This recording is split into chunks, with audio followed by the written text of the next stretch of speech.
As you may or may not know, my wife and I just got back from Vegas. It was a great trip. We ate, we drank, we had a blast. But then we got home and looked at the credit card, and I gotta say, it doesn't matter how much fun you're having, $25 for a drink is a ripoff. Frickin' Vegas.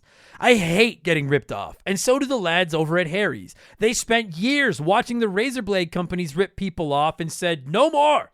Not all heroes wear capes, my friends, and they want to prove that they're legit by offering you hot dogs a $13 trial set for just $3 at harrys.com/RTG. I've been telling you about them for months, and I'm genuinely proud to have Harry's as a sponsor of this show. I wasn't kidding. The plastic, futuristic-looking crap razors you get at the store are overpriced and they're poor quality. Harry's blades are crisp, clean, and classy. They're the kind of razor you'd expect your grandpa to have on his bathroom counter. And most importantly, they work. Shave after shave, they're so smooth, they're precise. I used to go through the crappy store blades all the time, but Harry's are built to last. And they're not just better quality than the other names, they're more affordable. And they deliver. Just set your schedule, and for as little as $2, new blades, shaving creams, lotions, everything you need, right to your door when you need it. I genuinely cannot think of a reason not to try Harry's. And I'm not just saying this because they're sponsors. They're the best shaving supplies I've ever used. Try them out, and if you're not happy, your shave's on them. And unlike the other subscriptions, they're really easy to cancel if you want to too, which is a nice bonus, but believe me, you're not going to want to cancel. Getting ripped off isn't funny. Switch to Harry's. Get started with a $13 trial set for just $3 at harrys.com/RTG. That's harrys.com/RTG for a $3 trial set.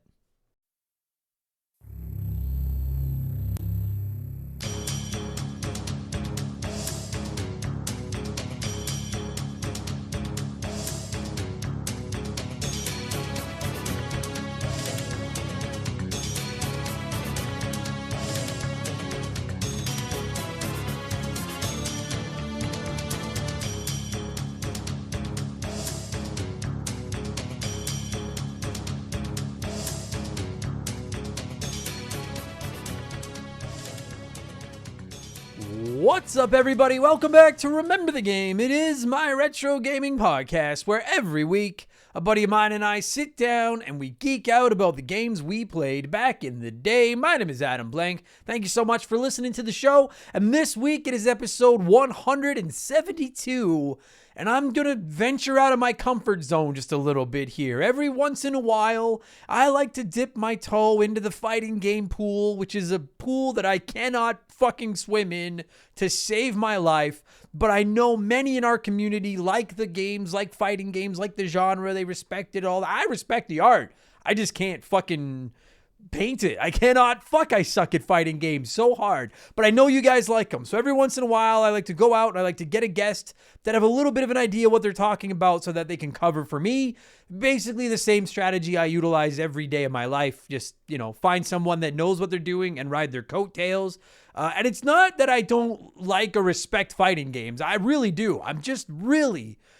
It's fucking unbelievable how bad I am at them. Like, you'd swear I've never played a video game before in my life when I try to play fighting games. And I've been playing games almost every day for 30 some years. They don't compute with my brain at all. Now, having said all that, this one's a little bit different. I still suck at this game, but I played the fuck out of this one growing up. It's the only fighting game I owned as a child.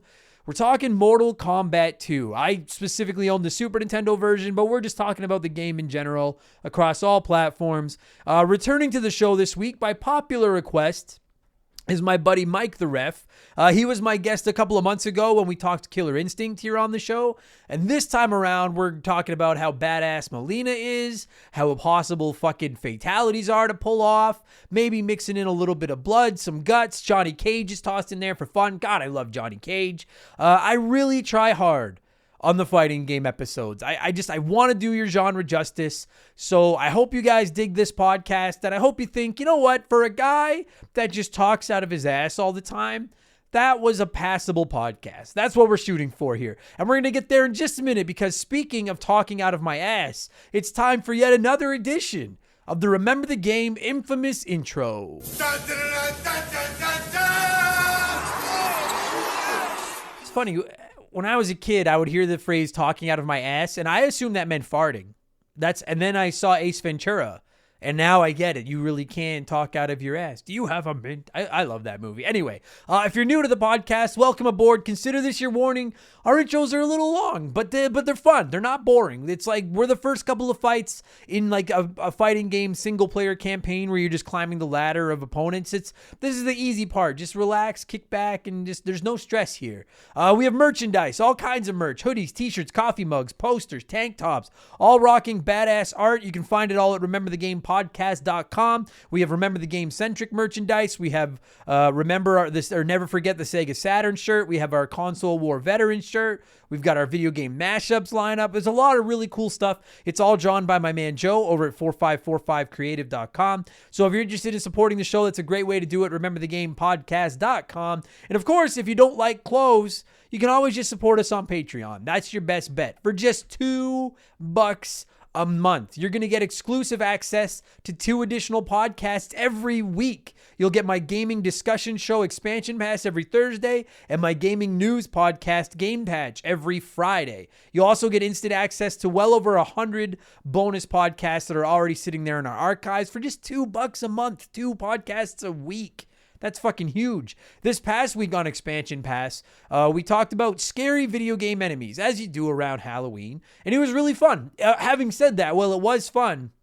It also made me never want to play a few video games again, including Silent Hill 2. I've never played it, but you guys have fucking ruined it for me. And as is becoming tradition, here is a sneak peek of last week's episode of Expansion Pass, the scariest video game enemies.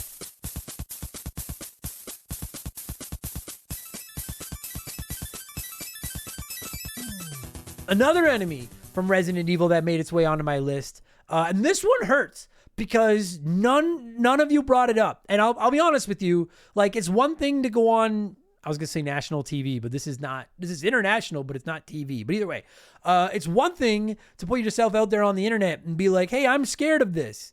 But when other people are like, yeah, like the chainsaw guy, he is fucking scary. I'm like, yeah. So at least it's not just me. I'm not the only one that finds this fucking scary. But when nobody else writes in about something you find scary, that hurts your confidence, your self-esteem just a little bit. The fucking bugs in Resident Evil 7. Oh God, I'm terrified of bees. Bees might be my biggest, well, heights. Heights are my biggest fear in life. But after heights, it's probably bees, wasps, hornets, any bug that fucking bzzzt. Oh, Jesus, fuck. I hate bugs. I hate bugs like that so much. They're the worst enemy in Resident Evil 7, in my opinion. It got to the point, if any of you were watching my Twitch streams while I was playing through Resident Evil 7, when I went into the areas where you saw the giant fucking bug nests on the wall and you'd fucking hear them all buzzing, I had to take my headphones off.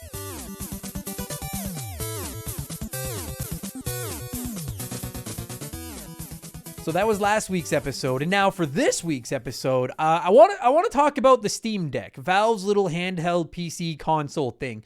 I've seen PC Master Racers that are pumped as shit about this thing. I've seen PC Master Racers that are writing it off and saying it's stupid, I don't want it. As a non-PC gamer, I'm intrigued by it, but I'm also not sure about it. So I kind of want to just talk about whether or not people want this thing. Do they think it's going to succeed? Why are you interested or not interested in it? Stuff like that. So again, that'll go live tomorrow for all of our Patreons. And again, $2 a month gets you instant access to that episode, plus all of our new ones, plus our old ones, plus access to our Discord server, the chance to vote in our Patreon poll at the beginning of every month, which is running right now, the ability to submit comments to be read on all of our podcasts, and you get a shout out here on the show and get to hear me mispronounce your name like I'm about to do to most of these people.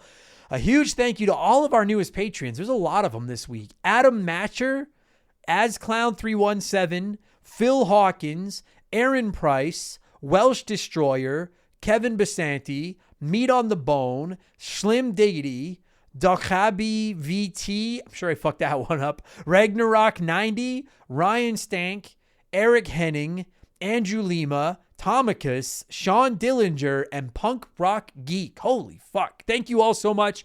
Welcome to Remember the Game Industries. And just before I finish my Patreon plug and we get into the podcast, we rolled out a ton of new perks and new tiers this week. You can now watch live streams of the recording of all of my Patreon exclusive podcasts. You get access to Patreon exclusive Let's Play videos. You get exclusive access to streams where I'm playing retro games for future podcasts. I've actually been streaming Ocarina of Time exclusively for some of our Patreons. That's not at the $2 level, but it isn't expensive. It's all over there. Tons of value for your dollar. So if you're considering supporting us, you like what we do, you want more podcasts, patreon.com/remember the game. There's something over there for everybody. Thank you all so much. I also have a P.O. box. You can find the address at rememberthegamepodcast.com if you're interested. And you can find me on Twitch at twitch.tv/rememberthegame. I hop in there once or twice a week whenever I can. All right?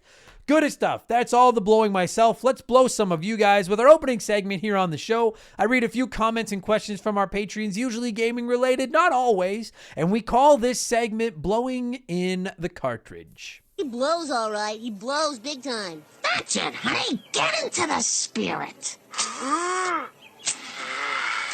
Let's blow. And there's something I want to talk about first before we get into the new comments. Last week, Master Boyd wrote in on Patreon saying that he bought the game My Friend Peppa Pig only because I hyped it up on Game Patch. And I felt horrible because I was just fucking around. I don't give a shit about that game. I was just fucking around saying everyone needs to play My Friend Peppa Pig. So I reached out to Master Boyd and apologized and said, dude, I'm sorry. I hope you didn't feel like I ripped you off. I was just fucking around. Then he messaged me and said he was just fucking with me. He didn't actually buy the game. He just thought it'd be funny to say that he bought it.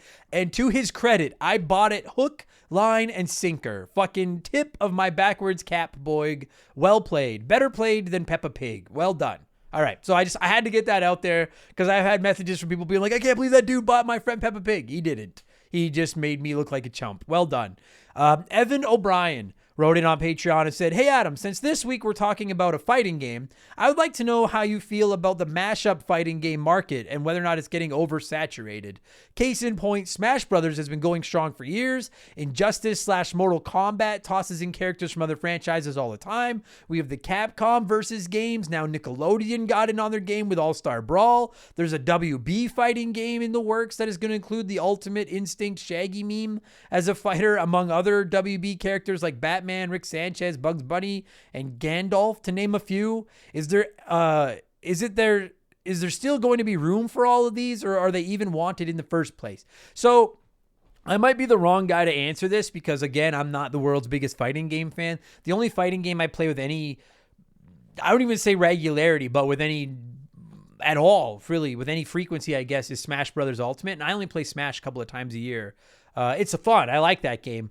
But you're right. There is a lot of these mashup games. Now, having said this, listen, I wrote Nickelodeon All-Star Brawl off. I was like, well, I don't understand why anyone gives a fuck about this game. This is stupid. This game is going to be $10 by Boxing Day. And apparently it sold pretty well and people were really pumped up about it. So what the fuck do I know? So are they even wanted? And is there going to be room for all of them? I think both of those questions just come down to the almighty dollar. I guess we'll find out. I'm glad. I won't lie to you. If I had $1 million to invest in a fighting game or in a video game, I would not be putting it into one of these fucking mashup games because I do think there's too many. I think it's kind of like battle royales where the market's becoming oversaturated and certain ones are going to rise to the top and the rest of them are going to get left behind and fucking buried.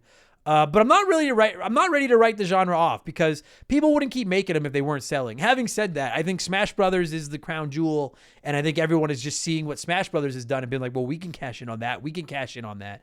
So I don't particularly care about them. They're not wanted in my house, but someone's buying them. If they keep making them, someone's fucking buying them. And to get a hold of these licenses, like, I mean, I know that like some of them own the licenses and stuff like that, but like these games aren't cheap to make. So they've got to be selling if people are making them. But I agree with you, Evan. There's a lot of them now. And at some point that bubble's going to burst, just like it's done with every other genre ever. At some point the bubble will burst and some game's going to get fucked over. Remember PlayStation All-Stars? That game had a lineup and that game didn't fucking work. I know some people are going to argue with me about it, but that game didn't live at all. So I don't know. I still can't get over Nickelodeon All-Star Brawl. I can't believe how many people are excited about that game. I'm not shitting on any of you for it. I really thought that nobody would care about that game. But what the fuck do I know? Apparently this shows just how little I know about fighting games. Black Silver wrote in on Patreon and said, I run the idea of starting a podcast through my head every now and then I hear my voice and I think, fuck that. When starting your comedy career or your podcast, did you ever have that same thought? Yes, I have that thought right this second as I'm talking. You're never going to like the sound of your own voice, Black Silver, I promise. I've heard Howard Stern say that he doesn't like the sound of his own voice, and that guy is maybe like the most prolific radio DJ fucking ever, whatever you want to call him. No, truthfully, when I started stand-up, I was worried nobody would book me because my voice was so annoying, and literally I get messages from people that say how much they like our podcast, and I just can't believe it because I'm like, dude, my voice is nails on a chalkboard. Fucking horrible. So no, dude, to all of you, if you're thinking about starting a podcast or going into stand-up or whatever, do not let the sound of your own voice bother you because you're the only one that hates it. I promise. It's everybody else. The way you sound on tape is how you sound to everybody else. It's just in your head. That's not what you sound like. So don't stop because of that. I get it, but don't stop because of that. It never goes away. Mecha Robo Hamster. I love that handle. Wrote in and said, happy Halloween, Adam. You too, hamster. So I don't think anyone's asked you about this yet, but what are your thoughts on Doom? There's a new update that dropped and it added Horde mode. There's just something relaxing about decimating waves of demons. I'm not good enough to play on Nightmare yet, but I'm getting there. So I assume you're talking Doom Eternal, which is the newest Doom game. Because I like Doom as a whole. I don't play them religiously, but I've played almost all of them, and I like the Doom games. I fucking love Doom Eternal. Love that game. I beat the campaign and I haven't gone back because I just have too much else to play. But it was one of the runner-ups for my game of the year last year. I think Doom Eternal is fucking superb. And if any of you are sitting out there and you're on the fence, pick it up. It's not just mindless shooting. There's actually some strategy. There's wave after wave after wave of enemy, but there's a lot of strategy in it. Certain weapons work better on certain demons. You got to use melee attacks to refill like your fucking ammo. You got to use your chainsaw to refill your health. And I had an absolute fucking blast playing Doom Eternal. I love that fucking video game. I'd like to go back to it at some point. I just don't know if I'm going to ever have time, but I would like to. I think it's awesome. White Burrow wrote in and said, picked up Mario Party Superstars over the weekend. I remember back in the 64 and GameCube days, there would always be a ton of meaningful unlocks in Mario games, but all characters and boards are just right there from the start this time around. It was also the case with Mario Golf. It's not a big issue, but what are your thoughts on it? Yeah, it doesn't bother me.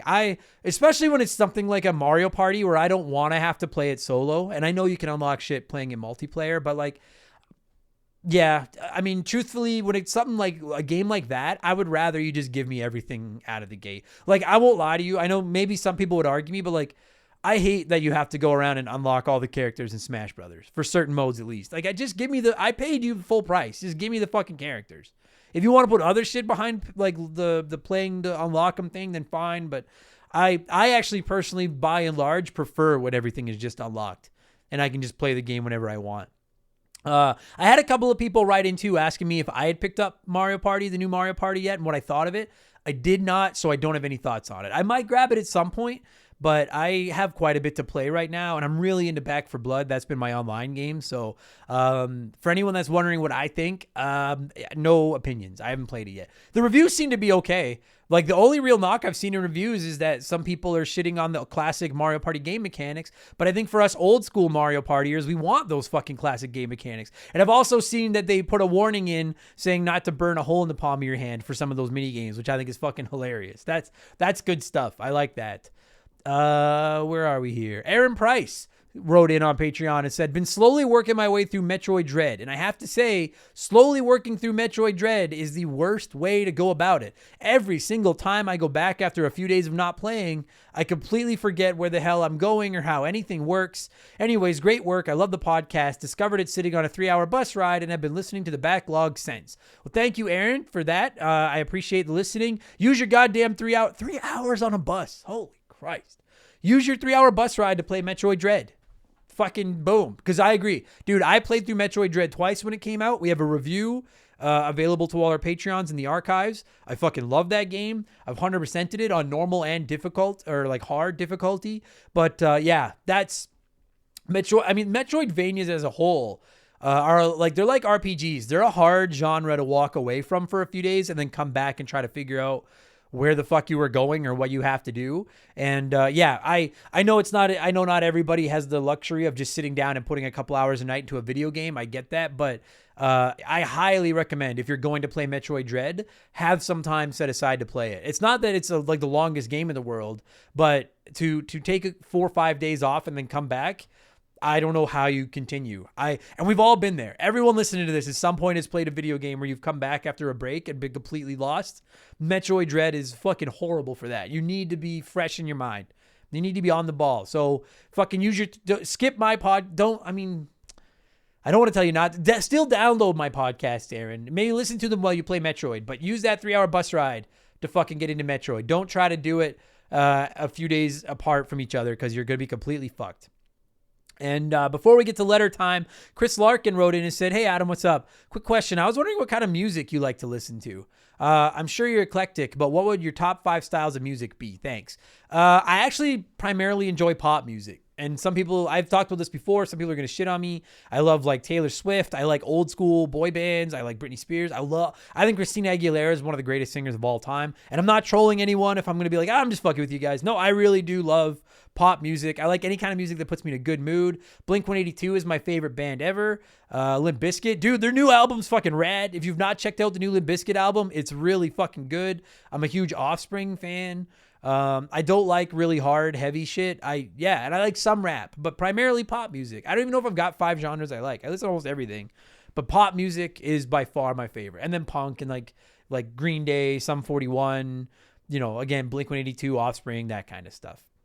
And I'm telling you all right now, check out that new Limp Bizkit album. It's fucking really good. Way better than I expected it to be.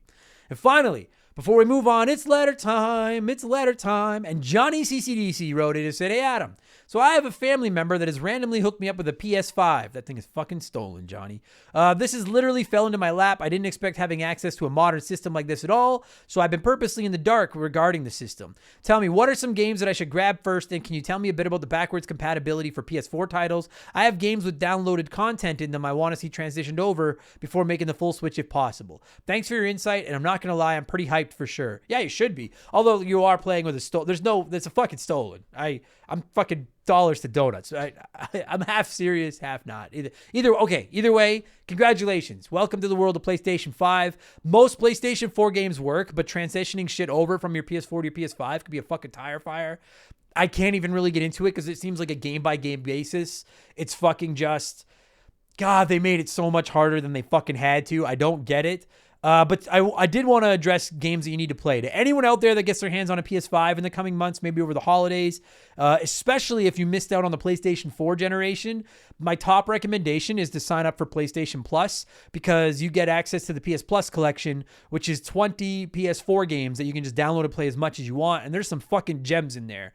It's honestly all you need for a while. It'll keep you busy. Bloodborne, Persona 5, Monster Hunter World are in there. I'm not going to speak to them because I haven't played them, but I know they're all incredibly popular games.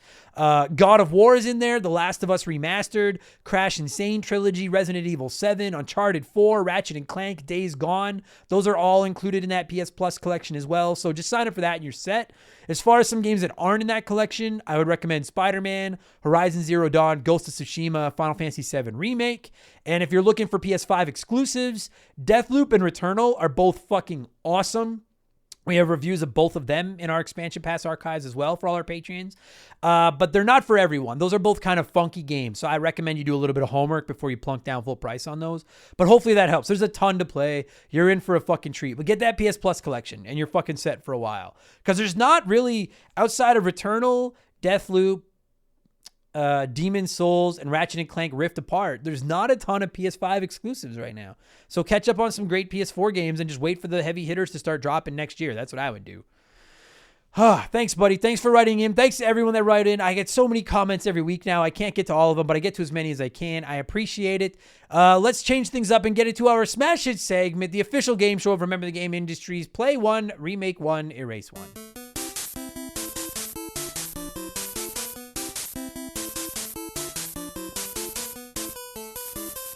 And a huge thank you to Classic Concentration from the NES for unknowingly providing us with the theme music for the show. The rules are simple. Every week I give our listeners 3 retro video games. They can play one as it was released, they can remake one as a modern game, and the third is erased from time forever. As always, there are no wrong answers, but there is a right one, and we'll get there in just a minute.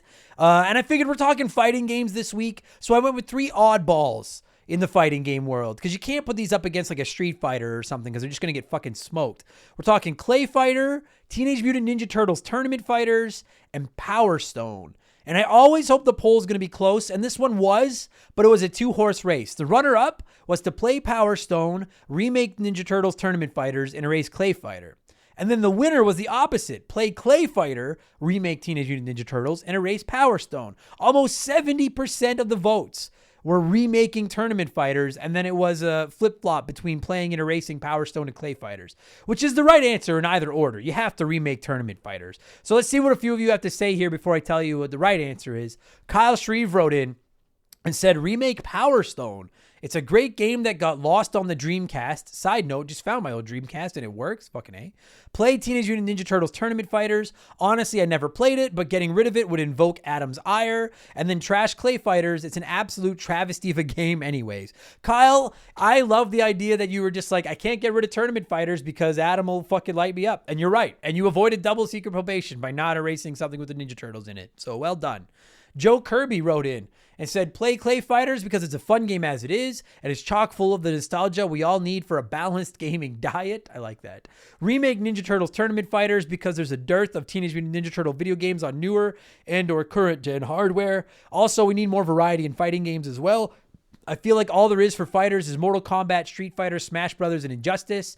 And then finally, Axe Power Stone. I never heard of it, let alone played it. So sorry, you're getting the cut. I hate to see Power Stone cut just because you haven't played it, but I will say you're right. We need more Turtles games, and I just don't get how a Turtles Tournament Fighter remake wouldn't be fucking awesome. So actually, that's not the order I would go in, but it's I agree with you. I agree with all your logic, sound logic.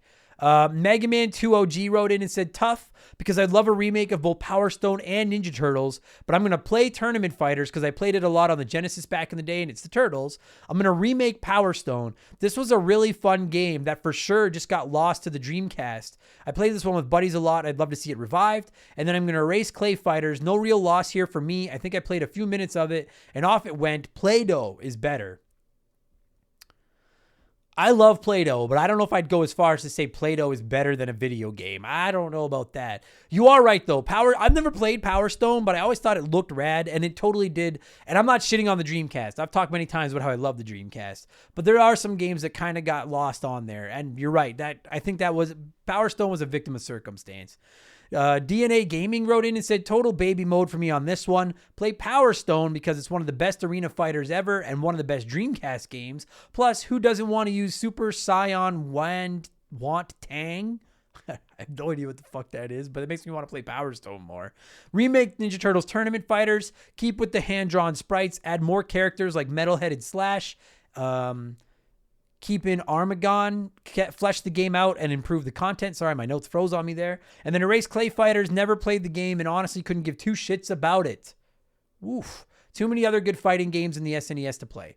You're not wrong. Like, that is kind of part of the problem with Clay Fighters. Is like, I always thought the animation style of it was cool, but it was in a deep pool back in the fucking Super Nintendo, Sega Genesis era. That was part of its problem.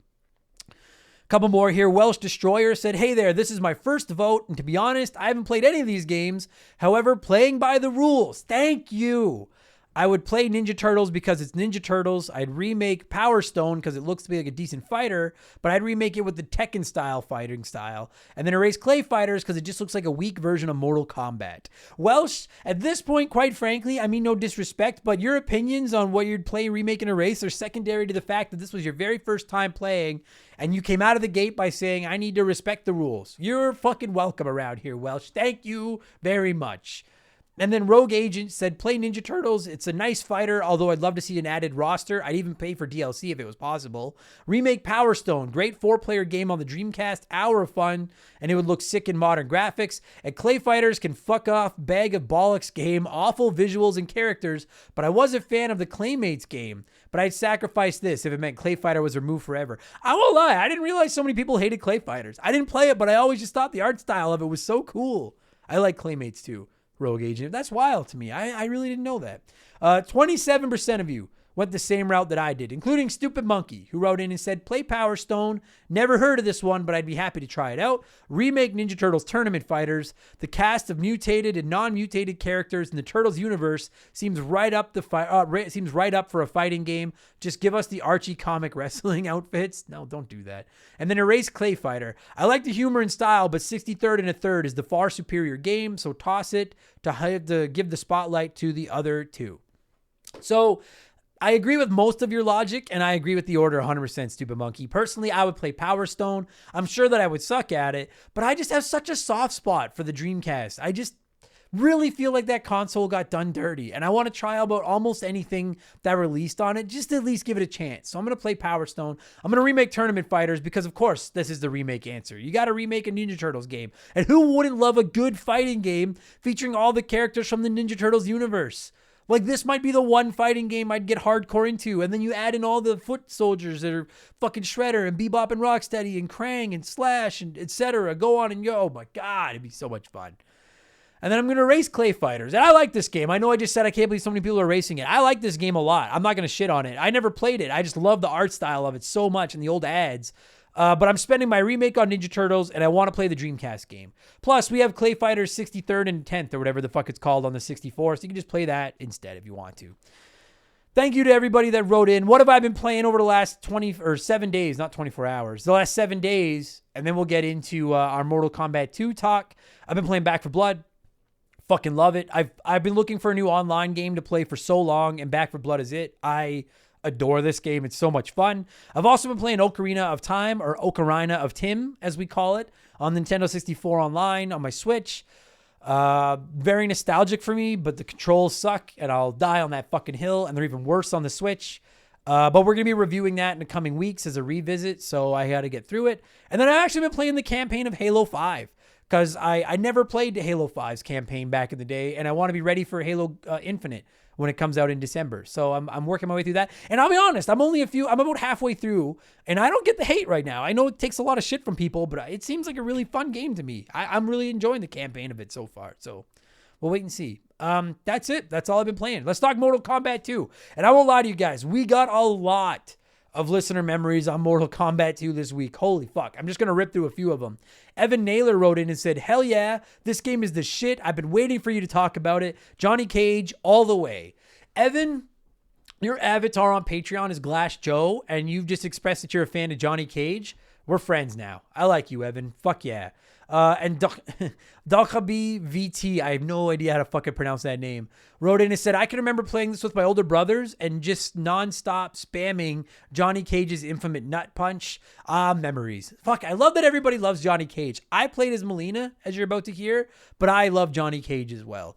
Holmes wrote in and said, this was the first Mortal Kombat game that I played, and the memory is a bittersweet one. I remember on release day going to Toys R Us first thing when they opened to get this game with my dad. I was so excited to play it when I got home that I didn't notice that my grandma was visiting my house as I blasted through the door and ran upstairs to play. I was at the end of my second match. The narrator said, finish him. I landed a vicious uppercut, spraying blood everywhere with a grin on my face, and from behind me I hear, oh dear Jesus, what kind of devil game are you playing?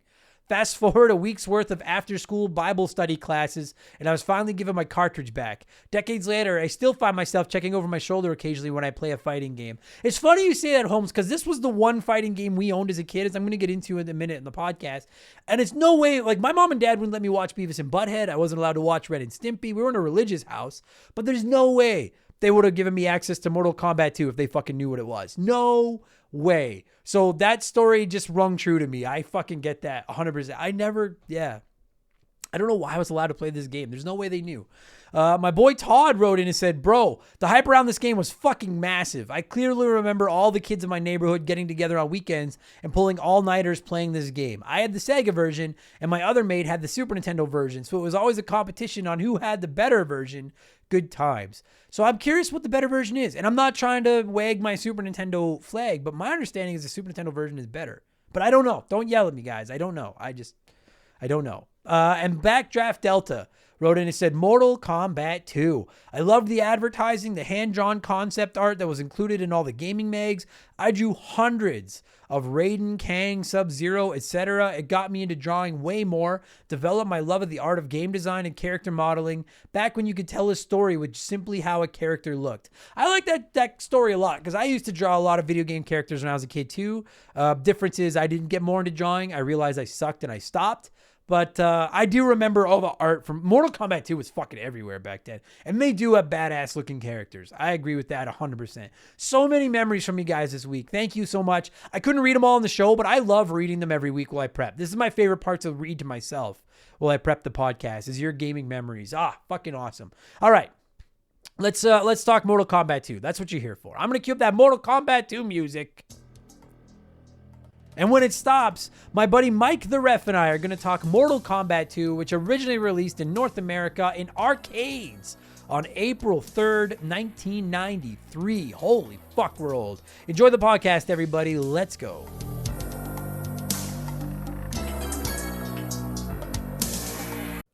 This show is sponsored by BetterHelp.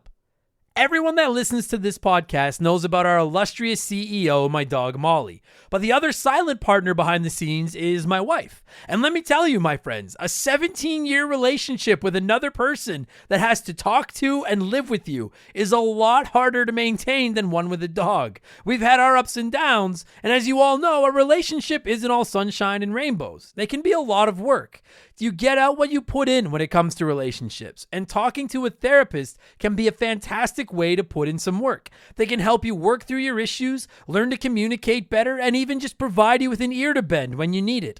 I've talked to my therapist about my relationships, especially when it came to my stand-up comedy career and how much I was away from home, and they helped me work on ways to keep my relationship strong even when I was out on the road. It turned out our relationship was actually better when I was out on the road, but that's a story for another day. And I know, right? Therapy. Who has the time these days? BetterHelp hears you, and they're making it easy. Fill out a quick form online, and they'll match you up with a therapist that suits your needs and that'll work around your schedule. You pick the meet times, and you can get your therapy fix from anywhere, over video, phone, or just chat. Become your own soulmate, whether you're looking for one or not. Visit BetterHelp.com/rememberthegame today to get 10% off your first month. That's BetterHelp, HELP.com/rememberthegame.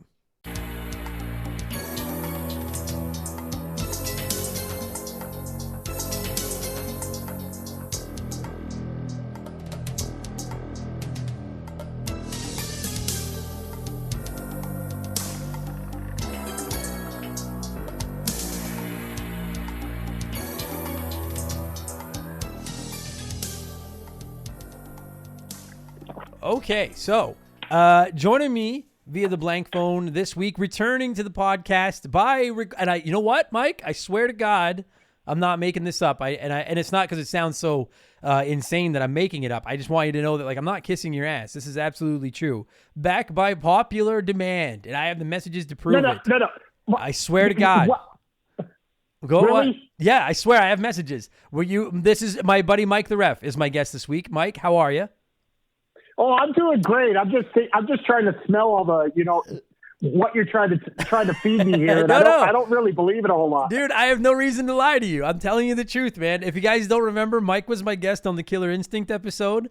And I swear I got several comments from people. I'll send it to you after the show. And they were like, "Hey, that was really great. I enjoyed your guest. You sound very insightful." And I swear one of them said he made up for your lack of knowledge about that game, which was Killer Instinct. And I was like, "Yes." And I've said it all along. That's the motto of Remember the Game. I'm not talented. I surround myself with talented people.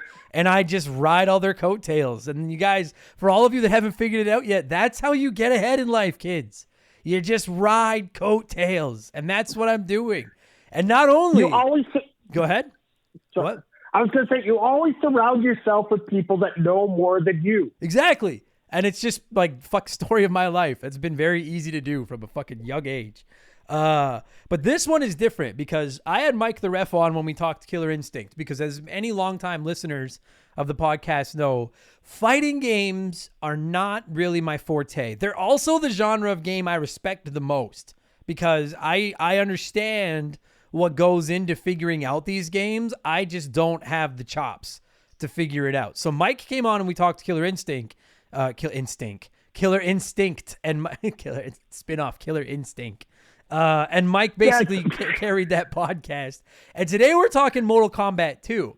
And here's the thing. And Mike, I know I'm rambling. I'm going to give you the mic. I'm going to give you the floor here in a second. But I just wanted to say, no, by all means, to all of you that are like, Adam, you need to talk more fighting games. You all know I can't talk more fighting games. I don't play them. I'm terrible at them. I don't get them.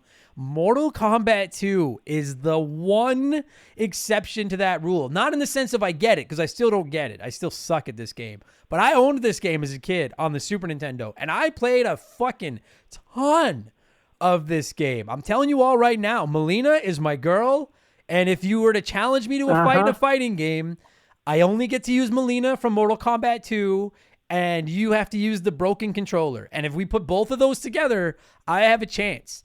Because I used to play so much with Melina. Mike, I really like this. And I don't say this about fighting games very much. I really like this video game. I really. Yeah, this game here actually, compared to Mortal Kombat 1, it's absolutely fantastic to play. And here's a funny story for you. This is actually going to call back to one of your previous episodes that you guys should listen to. Yeah, I'm full of the cheap puns for you as well here. I actually never owned this game. The way I got to play it is I bought the strategy guide, like the move list for this game. And I came around and I'm like, oh, you don't know how to do this? Well, I have this book. Can I play? And that's how I got a chance to play this at people's houses. Most of the time it was in the arcade. Yeah. Which is a different experience on itself, but at the same time, this game, for me, it was infuriating but exciting all at the same time. And I'm sure you're the same way. Yeah, oh, dude, very much. And you brought up something that was like right at the top of the list of things that I wanted to bring up. And I'm curious if, maybe guides were the answer. I just like, and this question goes out to every fighting game fan listening to this podcast right now. How the fuck, pre-internet, did you figure out how to do some of these combinations? Because I tried so hard to do Melina's like fatalities and friendships and stuff like that, and I could never make them work. And then the odd time that I would make it work, I would be like, how the fuck did anybody find these? Like, I'm looking like right now, I have a website brought up, and Melina's fatality, get close, forward, back, forward, low punch. Who does that? Yep. Who stands in front of a character and just puts in random combinations of buttons and directions to figure out the moves? So I ask you, Mike, aside from buying a player's guide, was there I feel like this is the same as answers to Jeopardy questions. I've answered 3 Jeopardy questions maybe in my whole life. And I've always wondered, how the fuck do people know the answers to these questions? And when it comes to fighting games, I've always wondered, how the fuck do you guys know these combos? So I beg you, is there like a secret club that I wasn't a part of where these combos were taught? Or was it the guide? It's not necessarily that. Now, let's get into Fighting Games 101 here. Yeah. I'll put on my teaching cap right now and whatnot. When it comes to fighting games, quite often when it comes to the special moves, there are different button combinations that you use. And it's synonymous with Street Fighter and Mortal Kombat. The SNK games out of Japan were a little bit different on what they would do, but there's certain ones where you do the joystick down, forward, and hit a button. Right. Or you would do forward, down, forward, and hit a button. Or backwards. And basically, back then, it was trial and error, but you knew the basic movements. you knew that you had to do to do a fireball. Typically with Sub-Zero, you're doing the fireball motion, as we call it, down, forward, and hit the low punch.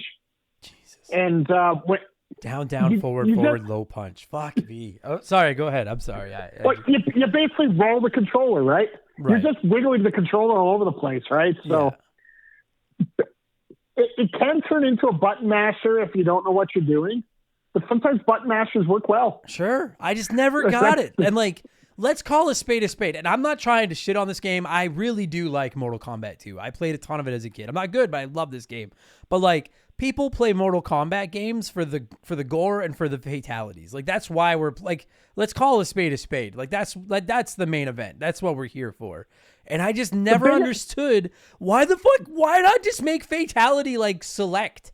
Like, why not just make it a button so that stupid incoordinated kids like me can do their fatalities once in a while? I never understood because that.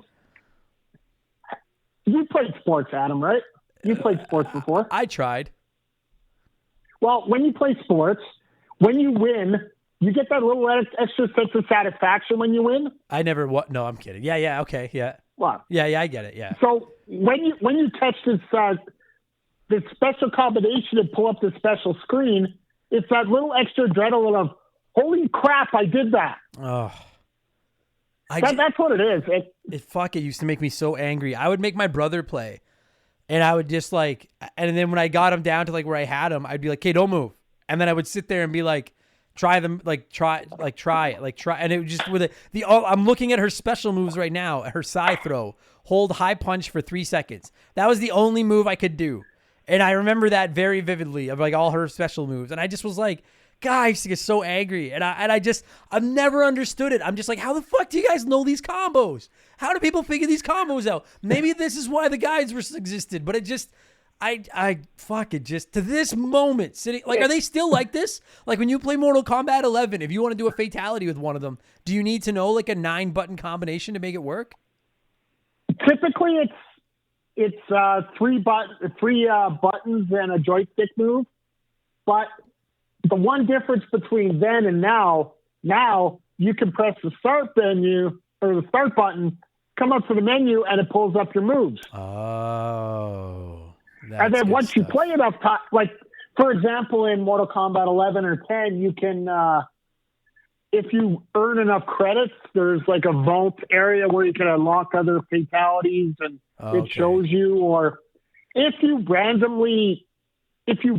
remember how you said you just randomly hit some buttons and you probably hit it? Yeah. If you do that now, it'll automatically say, okay, you got hidden fatality made.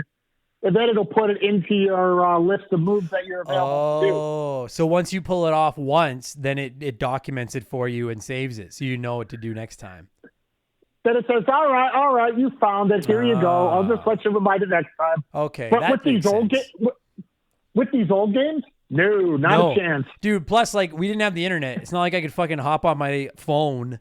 We didn't have cell phones with Mortal Kombat 2, much less the fucking internet. Like, I couldn't just pull out my phone and Google how to do a fatality. I would look them up like at the library, or I remember going to like the store and flipping through the gaming magazines and like trying to remember because I didn't have enough money to buy the magazines.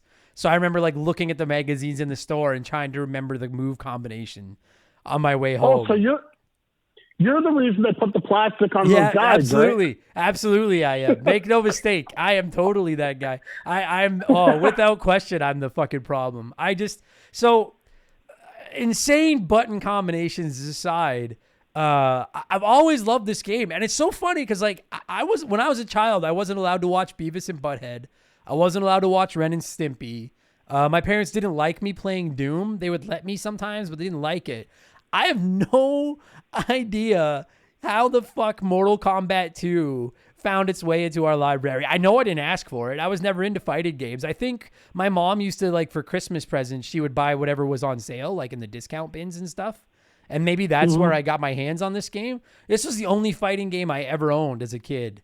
And I just have this weird soft spot for it because, like, I had friends that weren't allowed to have Mortal Kombat. because it was too violent. And I was the one kid that had it. And I was always like, I can't do any of the violent moves because I don't fucking know the combos. But it was just so cool that I had this game.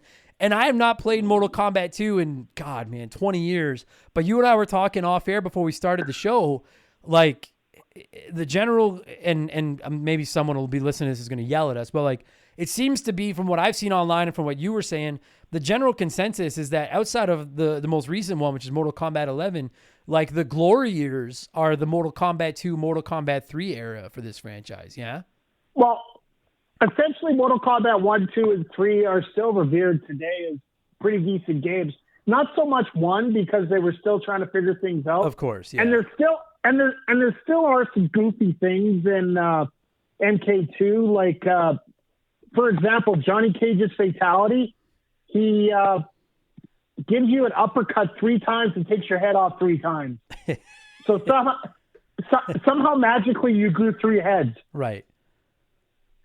It's little stupid things like that. And the one reason why I was actually able to eventually get a copy of this at home was they actually included something in this game versus 1 that I could say that I'm trying to do that would suppress my parents that were watching, and that's the babalities.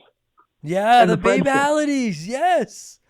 So basically, you can turn your opponent into a baby after you beat him. Yes. But there were so many special conditions, like for babality and friendship, you can't use low punch or high punch during the last round. Oh, which if you are you serious? Yep. I was never able to make either of those work, ever. Not once in my entire life was I able to make one of those combos work. Maybe that's why, and I never do that. Oh. You couldn't use low punch or high punch, and then you had to enter a special button combination at the end. Oh. That was Well, here's the thing. If you owned it on the Genesis, it was easy for you because it's like a pain in the butt that you had with Street Fighter 2. To alternate between punches and kicks, you had to hit the start button because there's only 3 buttons there. Oh, right. So that's okay. So is that why so many Genesis kids are like adamant that they want the 6-button controllers for the Nintendo or Genesis Online and stuff like that? Yep. Oh, fuck. I never knew that. Oh, you poor Sega kids with your 3-button ghetto controllers. Well, the other part is... I'm sorry. I'm going to hear about that. I'm going to get shit for that. Go ahead. Sorry. Oh, no, it's fine. They're like Saturnians. They get beaten up by a lot. They're fucking... fucking Sega. I'd like to fatality them. Anyway, go ahead. I'm sorry. Go ahead. The other thing... a lot of things that frustrates players when it comes to these moves here, and this is also another way you can get around it with the Genesis controller. You know how I said you had to use the controller to move and then hit your button for each move? Right. Well, if you held the button, did your move, and then let go of the button, that would switch you between low punch and high punch kind of thing. Oh, I see. So there's ways they got around it. It would have been just smarter to come up with, a 6-button controller, which they eventually did. So, but go ahead. So I was just going to ask, maybe you don't remember, but like, how many buttons did the arcade version have? Like, did it have 6 buttons? Five. This was the last game that had 5 buttons for MK. The next one had 6 because they created a run button. Okay. I was ready to punch the screen. For the arcade, they had 5 buttons. They had high punch, high kick, low punch, low kick, and block. And that block button was the bane of my existence. Because I'm so used to, if you're trying to block away from something, you just literally normally you just put the stick the other way, right? Right. Even I know that. You just hold backwards. Yeah. Or hold down backwards to block lower, whatever. Yeah. You push back. Yeah. Not Mortal Kombat. You have to hit a block button. Holy fuck. I never used block. Maybe that's why I suck so hard at these games, because I never used block. Maybe that's why I'm so bad. That's my problem too. And actually, in the newer versions, 9, 10, and 11, it actually does give you some points if you win and don't block. So okay, holy fuck, that's dude. And like in this, like again, to go back to it, like this is. Well, I was gonna say this is when people are always asking me, why don't you play more fighting? Although to be honest with you, nobody has ever been like, why don't you play more fighting games? Like nobody ever asked me that, and I think it's because everybody understands like, these are a little out of Adam's pay grade. Adam doesn't get these games, and I don't. That's why I like Smash Brothers, because there's no fucking combinations for me to remember. It's just push a button and push a direction, and then I do a move. But like I love, like, I have so much respect and admiration for high-end players of these games, and I remember playing so much of this game by myself just against the computer, like in the ladder mode, as Melina, and having so much fun, even though I'm sure that if I had played, like, I didn't play it against anybody, my brother once in a while, but I'm sure if I had gone to the arcade or whatever, tried to play it against, like, actual players, I would have just gotten, like, absolutely shit-stomped as soon as they realized that literally all I know how to do is the high side throw. But then I hear like stories like that, and I'm just like, it's just algebra to me. It just makes no sense to me at all. I don't get it. I don't get it. It's like I was mentioning. It's like what I was mentioning in the KI episode. When it comes to fighting games, it's all about predicting what your opponent's going to do and reacting to it. Right. The big thing about KI is it was always interloping. Like you could do counters and whatnot. You have a smaller bit of counter you can do on this one, but it's not to the same degree. Once you're caught in a move, you're done. Right. But, and I was reading that, like, getting ready for this episode, I decided to just read a little bit about the strategy in Mortal Kombat 2, because I didn't know anything about the strategy. And I had read that too, that like, yeah, if you get caught in like a combo or like whatever, like you could be fucked. It was just like if a high end player knew what they were doing and got their hands on you, like you were finished. Which is that's what I like about these games, because I wish I could do that. I respect that so much. That's so cool. It takes a lot to take you out right away, like you were saying here. But if you're caught in like a 3 or 4 button combination, like now more often than not, you're able to either what's called a tech or else a counter breaker of some kind. Right. In these old games, you never got that chance. Right. The best way to fix your problem is to get him after he's done beating you up for a little bit. Oh, I see. Okay. But the thing is, the health bars, while they're a decent size on the screen, don't count as they're not as bad as Mortal Kombat 1, but they still don't add up to a whole lot. Yeah. Like if you make a mistake and you could be in a lot of trouble really fast. Like it doesn't give you a lot of runway for fucking around. No, like you got to get it right early, or yeah. Well, one combo, if it's like a five move combo, you could lose up to 40-50% of your health. Right. If it's done properly, right? That's so insane. You only got what, two maybe 3 chances tops. Right. That's okay. Fuck. These fucking games are so. Oh my god, these games. I would love to fucking like, God, maybe down the road I might try to get like a, and I don't mean any disrespect to you, but I would love to talk to like a world-class high-end fighting player and just be like, what goes into this? Like I've had listen, like we all have games that we've played ad nauseum and like mastered and, or, like figure, like I have like a lot of Mario games. I'd say that about myself. A lot of Mario Kart games. I would say that about myself. But like, I don't have to play those against other people. Like to watch somebody have to do that and learn on the fly against someone that could come in and just fucking murder them. And it's just to like you and I could sit down and play this, Mike, and you could trap me in the corner with fucking, katana and just be laying a beating on me. And I'm thinking like, all right, well, don't worry. Eventually one of my moves is going to hit and then I'm going to come back. And you're like, buddy, no. You're like, I know better. Like you're not going fucking anywhere. Like you're going to this will be over before you realize what happened. Oh no! I am the cheapest of the cheap in this game because I actually did not need I didn't actually need the buttons a whole lot when I was playing because I was using Raiden all the time. And you know that crazy dash that he does when he says that all that Japanese talk when he's going like where he like torpedoes across the screen. Yeah, exactly. You guys keep doing that back and forth as long as somebody doesn't block. They're done. You cheap bastard.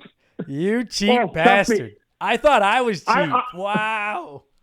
Fuck. Yeah, you do that. That is the ultimate in cheapness. I'll guarantee you that. Man, I wonder if there's a genre where there's more rage quits than fighting games. I would like to know that, because like that seems like rage quit. Like that has rage quit written all over it. Just somebody torpedoing back and forth across the screen all the time. Fuck me. I used to. Trust me. Go ahead. I was going to say fighting games are the number one cause of broken controllers and rage quits anywhere. I remember playing it with my brother sometimes, and with Melina, I'm positive that she used to have like a leg sweep like trip where she would like go down to the ground and just swing her leg and trip you. And I would just do that over and over and over and over and over and over. And oh my God. And like neither of us was good, but I knew how to do that. And then my high side throw, and fuck, he would get so angry. And it didn't hurt that, like, from what I remember, if she wasn't the fastest, Melina, if she wasn't the fastest character in the game, she was close. And I always like Bowser in Smash Brothers is the only time I've played a game like this where I get away from using a fast character, because normally I prefer the fast. Like when they announced Sonic for Smash Brothers, I was hot and bothered because I was like, dude, that guy is going to be the fastest guy in the game, and those are my guy. I like those characters, the fast characters. Yeah. But Sonic is just too. I kill myself with him all the time. He's too much for me. Well, it's just like with me with Smash. If I try, like lately, I've been trying to use Ryu and Ken in there. Yeah. And it's impossible to use fighting game characters in a Smash game because they're used to facing one direction. Right. And they, when oh my God, you're right. I never thought of that, because they have all their fighting moves. Holy shit. They're trying to fight, and they usually fight one direction. Now that they're having to fight in more than one direction, it screws them up, and it actually makes it a lot harder for you to play with a fighting game character, whether it's Kazuya from Tekken or either one of the Street Fighter characters. Oh. It is absolutely painful. I never even thought of that. That'd be brutal. Side note, I just wanted to point out, I had predicted Scorpion would end up in Smash Brothers. So, womp by me. I just, because like we were hoping Sub-Zero, but like, well, I just, like when I think of Mortal Kombat, the guy I think of is "get over here" or whatever it is that he says, and that's like Scorpion, right? But oh, absolutely. Dude, it's funny, Mike. I'm looking at the roster of this game right now, and again, please don't mistake this as me shitting on Mortal Kombat 2. I like this game. But I'm looking at the roster right now, and it's like there's 12 fighters. And at a glance, you're like, all right, fuck yeah, that's cool. And then you're like, who you got? And you're like, okay, well, right away, I look at my girl Melina, because that's who I love Melina. And I'm like, fuck yeah, she's badass. But then you see Katana, and it's like, no, they're sisters. You're like, oh, okay. But then it's like, well, she also like it's kind of just like a palette swap. Like it's just, instead of just decked out in purple, she's dressed out in blue. So you're like, well, all right, that's a little kind of hokey, but okay. But then you see Scorpion, Sub-Zero, and Reptile, and you're like, wait a minute. It's like, these are just three guys, and all you did was fucking, I know it's not as simple as this, but it looks like you just right-click saved as green, blue, and yellow. And then it's like, so of these 12 characters, 5 of them are made up of 2 sprites. Sons of bitches. Actually, when it comes to the mocap for this, yeah, that's exactly what it was. The same guy was doing 2 to 3 characters. Fucking, I mean, I understand. I'm sure there was like, there was money They changed involved, up the weapons. They just changed up the weapons and whatnot. Hey, it's a hell of a way to save money on a fighting game. Oh, for sure. And the thing is like, because this is the second one, right? And like, I mean, I don't know how big. I mean, obviously the original Mortal Kombat was big enough to justify making a second one, but this is the one. Mortal Kombat 2 is the one where I remember Mortal Kombat really coming on the scene, and like this was when people knew about Mortal Kombat. Was Mortal Kombat 2. So yeah, Mortal Kombat 1 was a hell of an introduction, right? But it still lacked that polish that we were looking for. Well, and it's the same as like with Street Fighter. If I'm not mistaken, and I am really talking out of my ass right now, but if I'm not mistaken, the original Street Fighter only had like 2 fighters, right? And then 4. Okay, right. And then the second one they made it like with the full roster, and it was what it was. Well, so the first one is like they're finding their legs. Go ahead. When it actually comes, I know we're not getting into Street Fighter here, but the funny part is when it comes into the Street Fighter lore here, that game is a complete, like, it fits the timeline, but just barely, kind of when it comes to Street Fighter. And to handle those controls, like this is where you would get screwed up if you played Street Fighter first, because the button controls for Street Fighter, right? They're like we've gone through them. They're the basics there. Right. However, on Street Fighter 1, the way they set it up is you have to hold the button down, do the joystick thingy, and then let go of the button, and that's how it works. Oh Jesus! Could you imagine pulling yourself from that game to one of these games, MK2, Street Fighter, Killer Instinct, any of these? No. You'd be pulling your freaking hair out. Yeah. It's funny because you mentioned, you mentioned how it's not a Street Fighter episode, but like to me, it's impossible to bring up Mortal Kombat, particularly back in this era, and not bring up Street Fighter. Like it's just they're so like I have a soft spot in my heart for Killer Instinct, not because I played it even a ton, but I always just thought it was such a cool looking fucking video game. But like I got to imagine that like I mean, if you were to ask 100 retro gamers to just name the first fighting game that came to their head, I mean, maybe a few people would say Tekken, but outside of Tekken, it's like Street Fighter and Mortal Kombat. Like they are the two, aren't they? Like it's like they're the two. They're Mario and fucking Sonic. Like that's the two I think of when I think of fighting games is Mortal Kombat and Street Fighter. Exactly. You're pretty much bang on it. Like Mortal Kombat was the one side, Street Fighter was the other, and you could literally have fights about which one was better with people. Right. And okay. Like you would actually have actual Mortal Kombat for Mortal Kombat. With the fatalities and everything. Well, I wouldn't go that far, but you never know these days. Yeah, these days. The friendships. They would just pull out the friendships. So I'll ask you then. Because like I won't lie to you, like I prefer Mortal Kombat. And that's just because I grew up with Mortal Kombat in the house. But I'm just curious then. I mean, you've got a little bit more fighting experience than me by and large. And there's no wrong answer. This isn't one of those ones where I say there's no wrong answers, but there is a right one. There really is no wrong answers here. Have you got, like, what do you prefer one of the series over the other? For me, it comes down to one simple button on the controller, the block button. That's why my preference has always been to the Street Fighter series. However, more recently, I've been getting into more of the later edition Mortal Kombat just because, hell, half the people who play that game casually don't block either, so I'm not worried about it. Right. So, but in terms of the stylistically and whatnot, it really didn't get polished until later episodes. Like, I am a huge fan of some of the later games with Mortal Kombat, like Shaolin Monks and that. Okay. If you haven't played Mortal Kombat Shaolin Monks for the, I believe it's for the 360 or the original Xbox, it is definitely worth a try. It was Mortal Kombat's attempt at an RPG done right. Really? An RPG, really? Yeah. Wow. They had special moves. They had level ups. They had your fatalities. They actually showed you exactly on the screen what you had to do. Oh, that's nice. Fuck that. That's nice. You level up your character based on what extra moves they're allowed to do in the game. Okay. It was like a beat 'em up / RPG kind of thing. So. Oh, I see. Okay. And you have puzzles. You have puzzles to solve, like throw a guy into a catapult to knock some boulders over to open up this one area, stuff like that. Oh, so because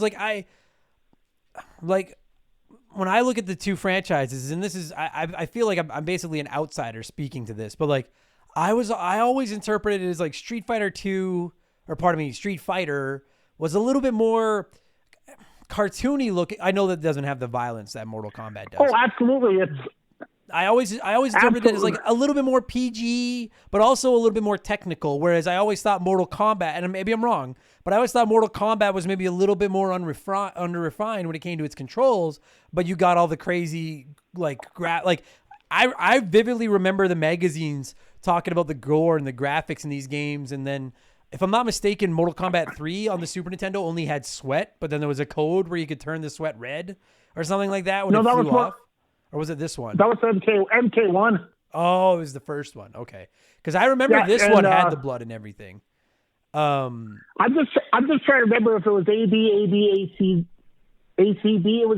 It was a really simple code that everybody had to remember. It's like the Konami code. Yeah. God bless the Konami code.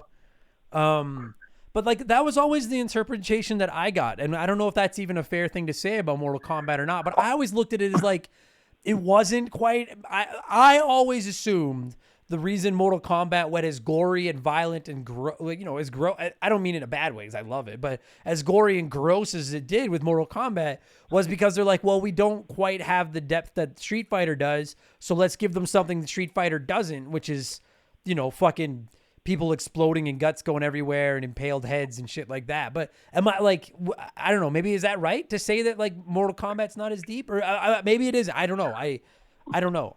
Actually, I'm gonna throw a bit of a counter for you here. Sure. Now, Street Fighter to me was more the generic. Everybody's got to fight in a tournament scenario, right? And that's basically what the story was. Right. It was 8 of the best warriors getting in a tournament. Bison was trying to find the top fighter to recruit for his forces. Right. Mortal Kombat 1, 2, and 3 was a complete story through the entire way. Mortal Kombat 1 was a tournament fighting against Outworld, who was invading, and the rule was they had to win 10 Mortal Kombat tournaments. They've won 9, and you take place in the 10th one. Right. Where Mortal Kombat 2 kicks in is Earth has won Mortal Kombat 1. Shang Tsung begs and pleads for Shao Kahn, the ruler, to give him another chance to find a way to set up another tournament in Outworld. Because this game takes place completely in Outworld. It doesn't take place, any of the seeds don't take place in Earthrealm here. Okay. So what they did is they invaded Earthrealm and captured Sonya Blade and Kano. Because if you actually look in Shao Kahn's by his throne, in this game you'll actually see Sonya Blade and Kano tied up in the background. I do remember seeing people tied up. I never knew who they were. I do remember seeing that though, the people tied up in the background. Those are the only 2 players that were in the original game that didn't get ported into this game. Oh, okay. And then it carries on in 3 where they just say, to hell with it, we're invading you anyway. Oh, okay.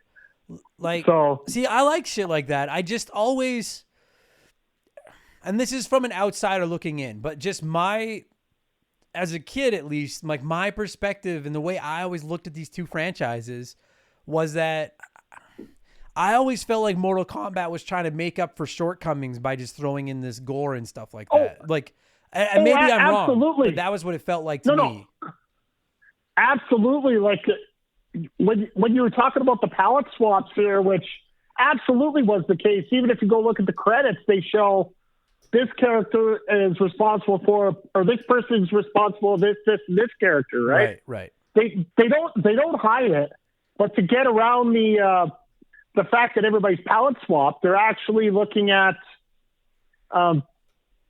they're increasing the gore, they're increasing the violence, they're increasing the reason for you to want to play that way. Right.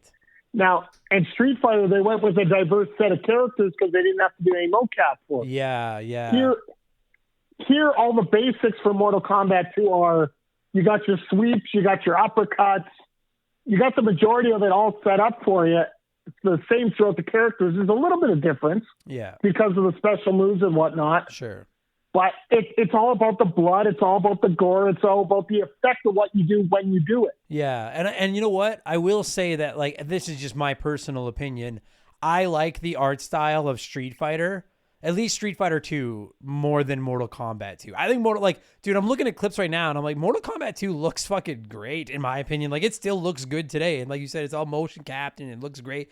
But I always liked the more Saturday morning cartoon look that Street Fighter 2 had over to me, Mortal Kombat, again, and maybe people would disagree with me. And again, I don't know, but like my impression of this game was always, they're like, our game's not quite as good, but we're trying to make up for it. Look at how realistic our guys look. Look at all the blood and gore. And I like the way their characters look, but I do prefer the cosmetic appearance of Street Fighter to Mortal Kombat personally.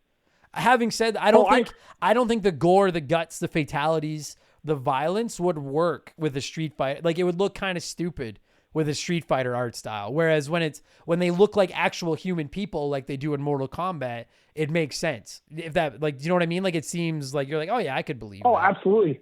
Like, imagine in Street Fighter if Bison could punch off, I don't know any of the other characters, Chun-Li's head, and then the blood came squirting out, even though it was like cartoony looking. Like, that wouldn't look the same, right? Whereas like with the realistic looking people in this, like I think it looks super.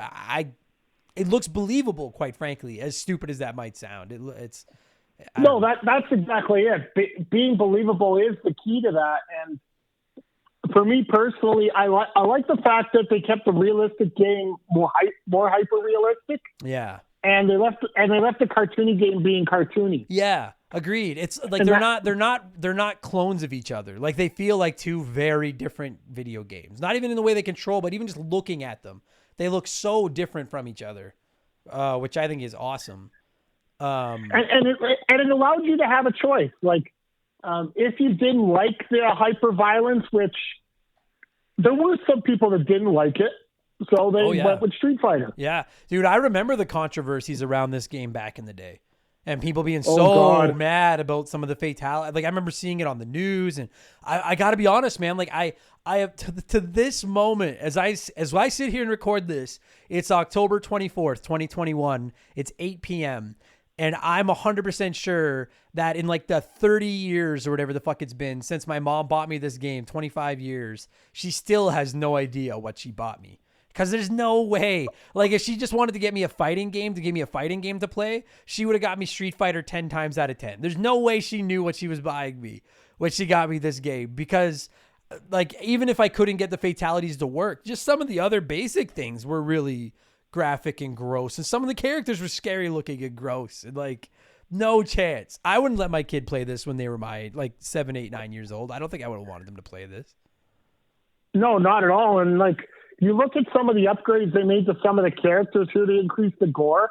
Like Big Goro in MK1 got replaced with Kintaro, who basically looks like if you were on acid and you had to draw Garfield. Yeah. that's the best way to explain that. Yeah, striped cat with 4 arms, stupid fireballs that went anywhere, and a jump move that would catch you, unlike Goro's, that you could sneak around. Yeah. There was a nice little cheap thing in MK1. You couldn't use that in MK2, and I remember the first time I tried to use the cheap way of beating Kintaro the way I would beat Goro, he just grabbed me and just beat the crap out of me. 3/4 of my bar is gone. I'm like, nope, we're done. Yeah. So I wanted to ask you then, like I've already said, like I always played as Melina. I don't know why I gravitated to her. I've always liked female characters in games. And like I've said, I always liked fast characters.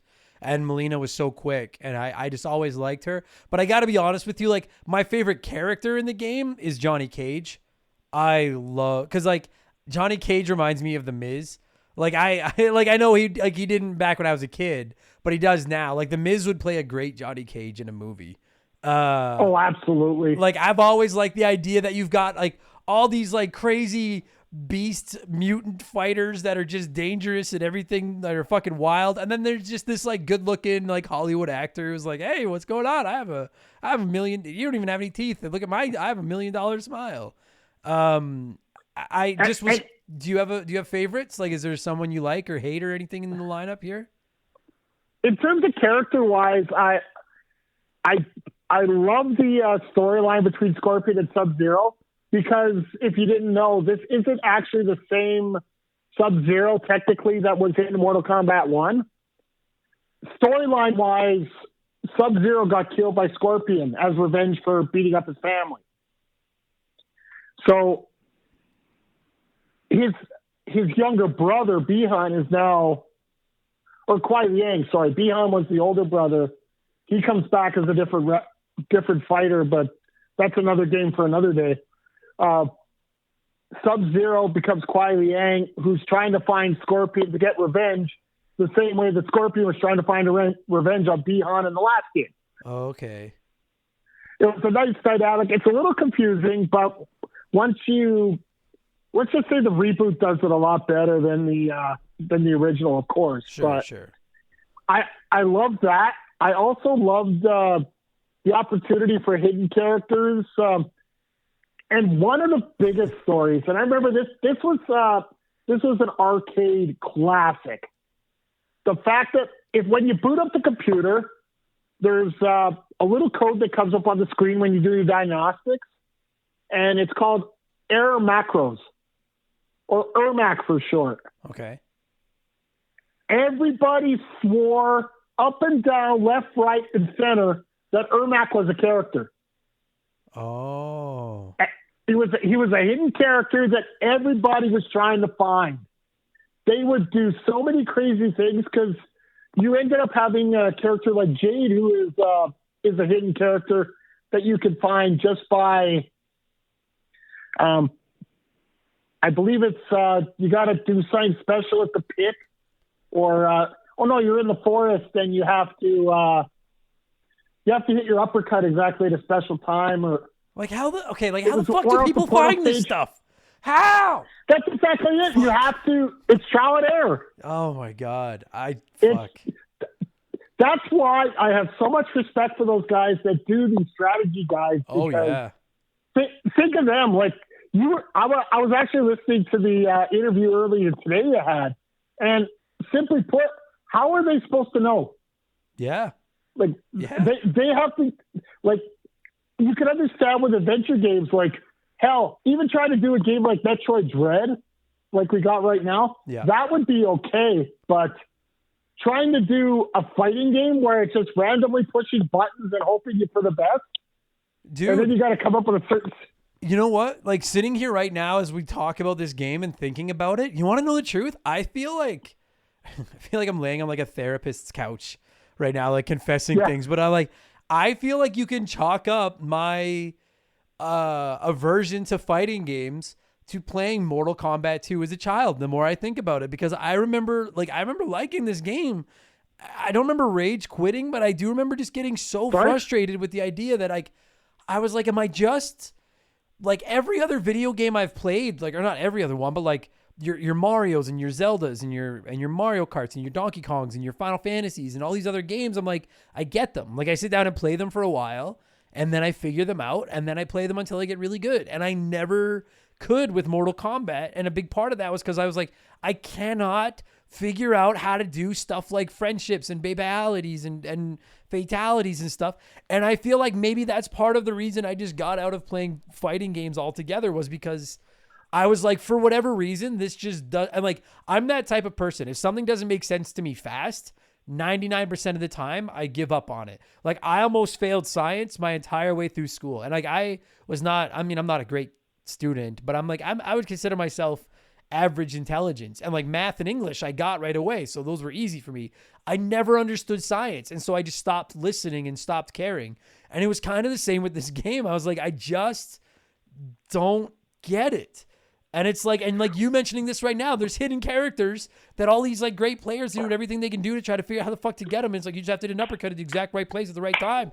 And I'm like, how the fuck does anyone know this? I feel like I missed the class where they taught us how to play fighting games. I just don't get it. Fuck me. Well, here's the funny part. And I wanted to bring this back for the ERMAC story. There was no such character as ERMAC at MK2. Mm. But because this rumor was so rampant, so crazy with everyone, they actually put ERMAC in MK3 and made a character out of him. No shit. Really? Yeah, absolutely. Just because of all the complaints and whatnot, and just trying to figure out how in the world did they come up with this? And they just literally said, "All right, well we'll throw another palette swap ninja in there." Yeah. Oh, that's so rad. Dude, you remember those days when like you could come up with like or you'd hear a rumor about a video game and you couldn't just look up whether or not it was true. So then you had to either just be like, oh wow, it would be like gossip on the playground. And you'd be like, oh well, I heard that you get this fighter by doing that. I remember people talking about there being a code you could put in to make Melina and Katana naked in the game. Yep, that was one of the biggest rumors that they had was the naked code. I never fuck. I know that times are different today with 2021, and I don't mean to poke fun at equality or feminism or any. I'm not trying to do any of that, but it was just even back then with games like this. Obviously, we all remember the rumors that you could make Lara Croft naked for Tomb Raider, and it was like, I'll be honest with you guys, like Tomb Raider came out when like little Adam was like 13, 14 years old, and like that was all I thought about. Was girls and like naked girls and naked women. Like that was my life. And I never understood the obsession with wanting to see these characters naked. I'm like, they're video game character. I don't get like, what? Like it's like, yo, if you tell me that the Showtime channel at 2 a.m. shows a really staticky version of softcore porn and I might see a boob, I'm like, I'm fucking there. I'm a 14-year-old boy. I love that. But like naked fighters I was like, I gotta be honest, like I don't even care. I just want to see them cut each other's heads off. I don't care to see them naked. But that rumor was fucking everywhere, man. I remember that so vividly. And people would swear up and down they got it to work, and then no one could replicate it. And you're like, you're full of shit. It doesn't exist. Shut up. Different times, man. Dude, things haven't changed that much. Don't you remember hot coffee for GTA? I do remember hot coffee for GTA. That's even more recent, right? Yeah, I do remember that. Fuck. Man, so man. Same kind of boat here. Like the biggest thing when it comes to fighting games, and I know I mentioned it earlier, but I'll mention it again here. You have fighting games and sports games are a lot in the same genre together, with the mere fact that it's always the same motion. It's just you have to combat either what the computer's doing or what the AI is doing. And it's just straight counters to that. Right. Yeah, fighting games almost feel like you can take chicken and you can make chicken like 10 different ways. At the end of the day, it's chicken. It's just chicken with different seasoning and you know what I mean? And like that's kind of like a fighting at the bottom, like at its core, a fighting game is just a piece of chicken. And then it's just a matter of how do you dress up the chicken? Like how do you want to cook it? But it's still like a fighting game is I shouldn't say that. Okay. Cause like Shaq Fu is technically a fighting game and I have too much respect for that genre to fucking count that game in this fucking with genre. With all due respect, I know we talked about this. I know I keep bringing back the last time I was on, but it still applies here. If you get a chance, Maximilian Dude, he's probably the most well-known fighting game expert on Twitch right now. He actually did up a YouTube video where if you just type in fighting games or food, he spends 20 minutes describing every fighting series and what kind of food they are. Shaq Fu is like that dirty, greasy burger that you get at 2 a.m. when you're drunk and everything else is closed, but you do need to get something in your system. Yeah, that is totally what Shaq Fu is. Oh, man. Fuck that game. So that game is the worst game we've ever covered on the show, with the possible exception of Mario is Missing. And I think I would even put Shaq Fu ahead of Mario is Missing. So what you're telling me is you're still looking forward to Echo the Dolphin coming out on the Switch? Man, you know what? You make a fighting game with Echo the Dolphin as one of the characters, I buy the shit. I pre-order that game. That's the game that teaches me how to play fighting games because I turned that dolphin into a can of tuna. I would learn how to play that game. But I will say Echo the Dolphin laps Shaq Fu. Echo the Dolphin's 10 times the game. Fucking Shaq Fu is. Fucking piece. Well, there's also Mario is Missing as well, you know. Missing's the one maybe. Those are the bottom two is Mario's Missing and Shaq Fu. Okay. I was going to say Mario's Missing isn't that bad. Maybe we need to get Mr. McHugh back in the Hall of Fame. No, fucking no. I did a podcast with him earlier today, and he fucking reconfirmed that he doesn't belong in that goddamn hall. Son of a Last bitch. time I was here, I tried to get him back in. I'm trying to do it again. I'm sorry. Fucking never. No, you know what? And one more, and you're fucking off the ballot. So check all of you. This goes out to all right, listen, I didn't mean to go on this fucking tirade. I was getting ready to score Mortal Kombat 2, but every single one of you listening right now, I get the messages. I see the comments. When's Mark getting into the Hall of Fame? Put Mark back in the Hall of Fame. And no, all right? And from now on, when people come at me and tell me that Mark McHugh needs to be back at the Hall of Fame, you're out of the fucking Hall of Fame. And if you're brand new to the podcast and you're like, oh, wow, they're talking Mortal Kombat, and by the end of this episode, you're like, this host doesn't seem like he knows his ass from the hole in the ground. When it comes to fighting games, you're right. And if you're wondering who Mark McHugh is, he's one of the regulars on our podcast. And if you're wondering why he's not in our Hall of Fame, go back and listen to the Mario is Missing episode. But no, he's never getting back into the Hall of Fame. You know what? If I ever pull off a fatality with Melina in Mortal Kombat 2, I'll put Mark back in the Hall of Fame. That's how confident I am that he'll never get into that fucking hall. Because I spent my entire childhood. What? We got some trading to do. The fuck we do. No chance. I feel like it's safe because that'll never fucking happen. God damn it. Oh, now you got me on life goals here. Come on now. Listen, I know that we made a lot of stupid jokes, and you guys, this is what our podcast is. But I'm not kidding, guys. You all know that like I've been asked, when are you going to cover like, you know, Marvel versus Capcom and stuff like that. The truth is I don't know, because I really just, I struggle really hard on these episodes because I just don't know fighting games. And this is why I go out and get guests like David Ray or guests like my buddy Mike that have a little bit better understand. When I say a little bit, I mean a goddamn football field worth of knowledge over these games compared to what I have, so that we can give you guys the games you want without me just completely embarrassing myself. But if I haven't made it abundantly clear throughout this podcast, I really do like this game. I did play it a lot. I have fond memories of my brother rage quitting due to my consistent side sweep, or like leg sweep, leg sweep, leg sweep, leg sweep. And then me asking him to stand there, even though he's lost. And he's just, because remember you get beat up to the point where you do they just stand there and stagger. And I would beat him up to that point, and then I wouldn't let him do anything so that I could try to pull off my fatality, and he would just get mad. And then I would get mad because I could never actually pull off the motherfucking fatality. Oh my God, I hate those combos. I don't get them. I'll never get them. They're frustrating. I'll give you that. Oh my God. Oh well. Okay. There is so much we haven't covered in this game yet, but yeah, we've been. Yeah, we're at an hour of just rambling about this fucking game. I was going to ask you to score it, but you know what? Truth be told, like, is there something big that you can think of that as I'm interested? I have nothing else other than I can leg sweep with Melina. Well, to me, like the biggest difference here between this and 1 and 2 is just the increase in characters. Like, they actually got creative on the palette swaps on how they were creating characters. They changed Old Man Shang Tsung from a young guy or an old guy to a young guy. And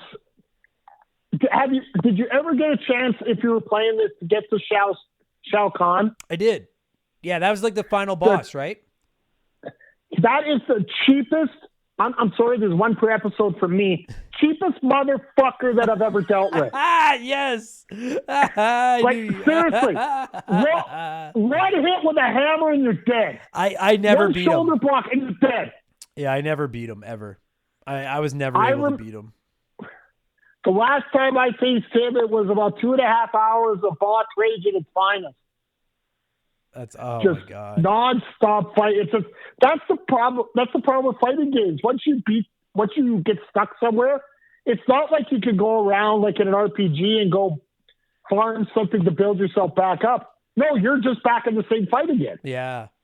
Well, and like that was kind of the problem with, and I mean, it wasn't just fighting games. I remember wrestling games be like this too, and I mean, I guess you could even argue that like Punch Out was like this and stuff like that, but like the career mode or whatever you want to call it, like the campaign mode was literally nothing but just fighting your way up a ladder of pictures.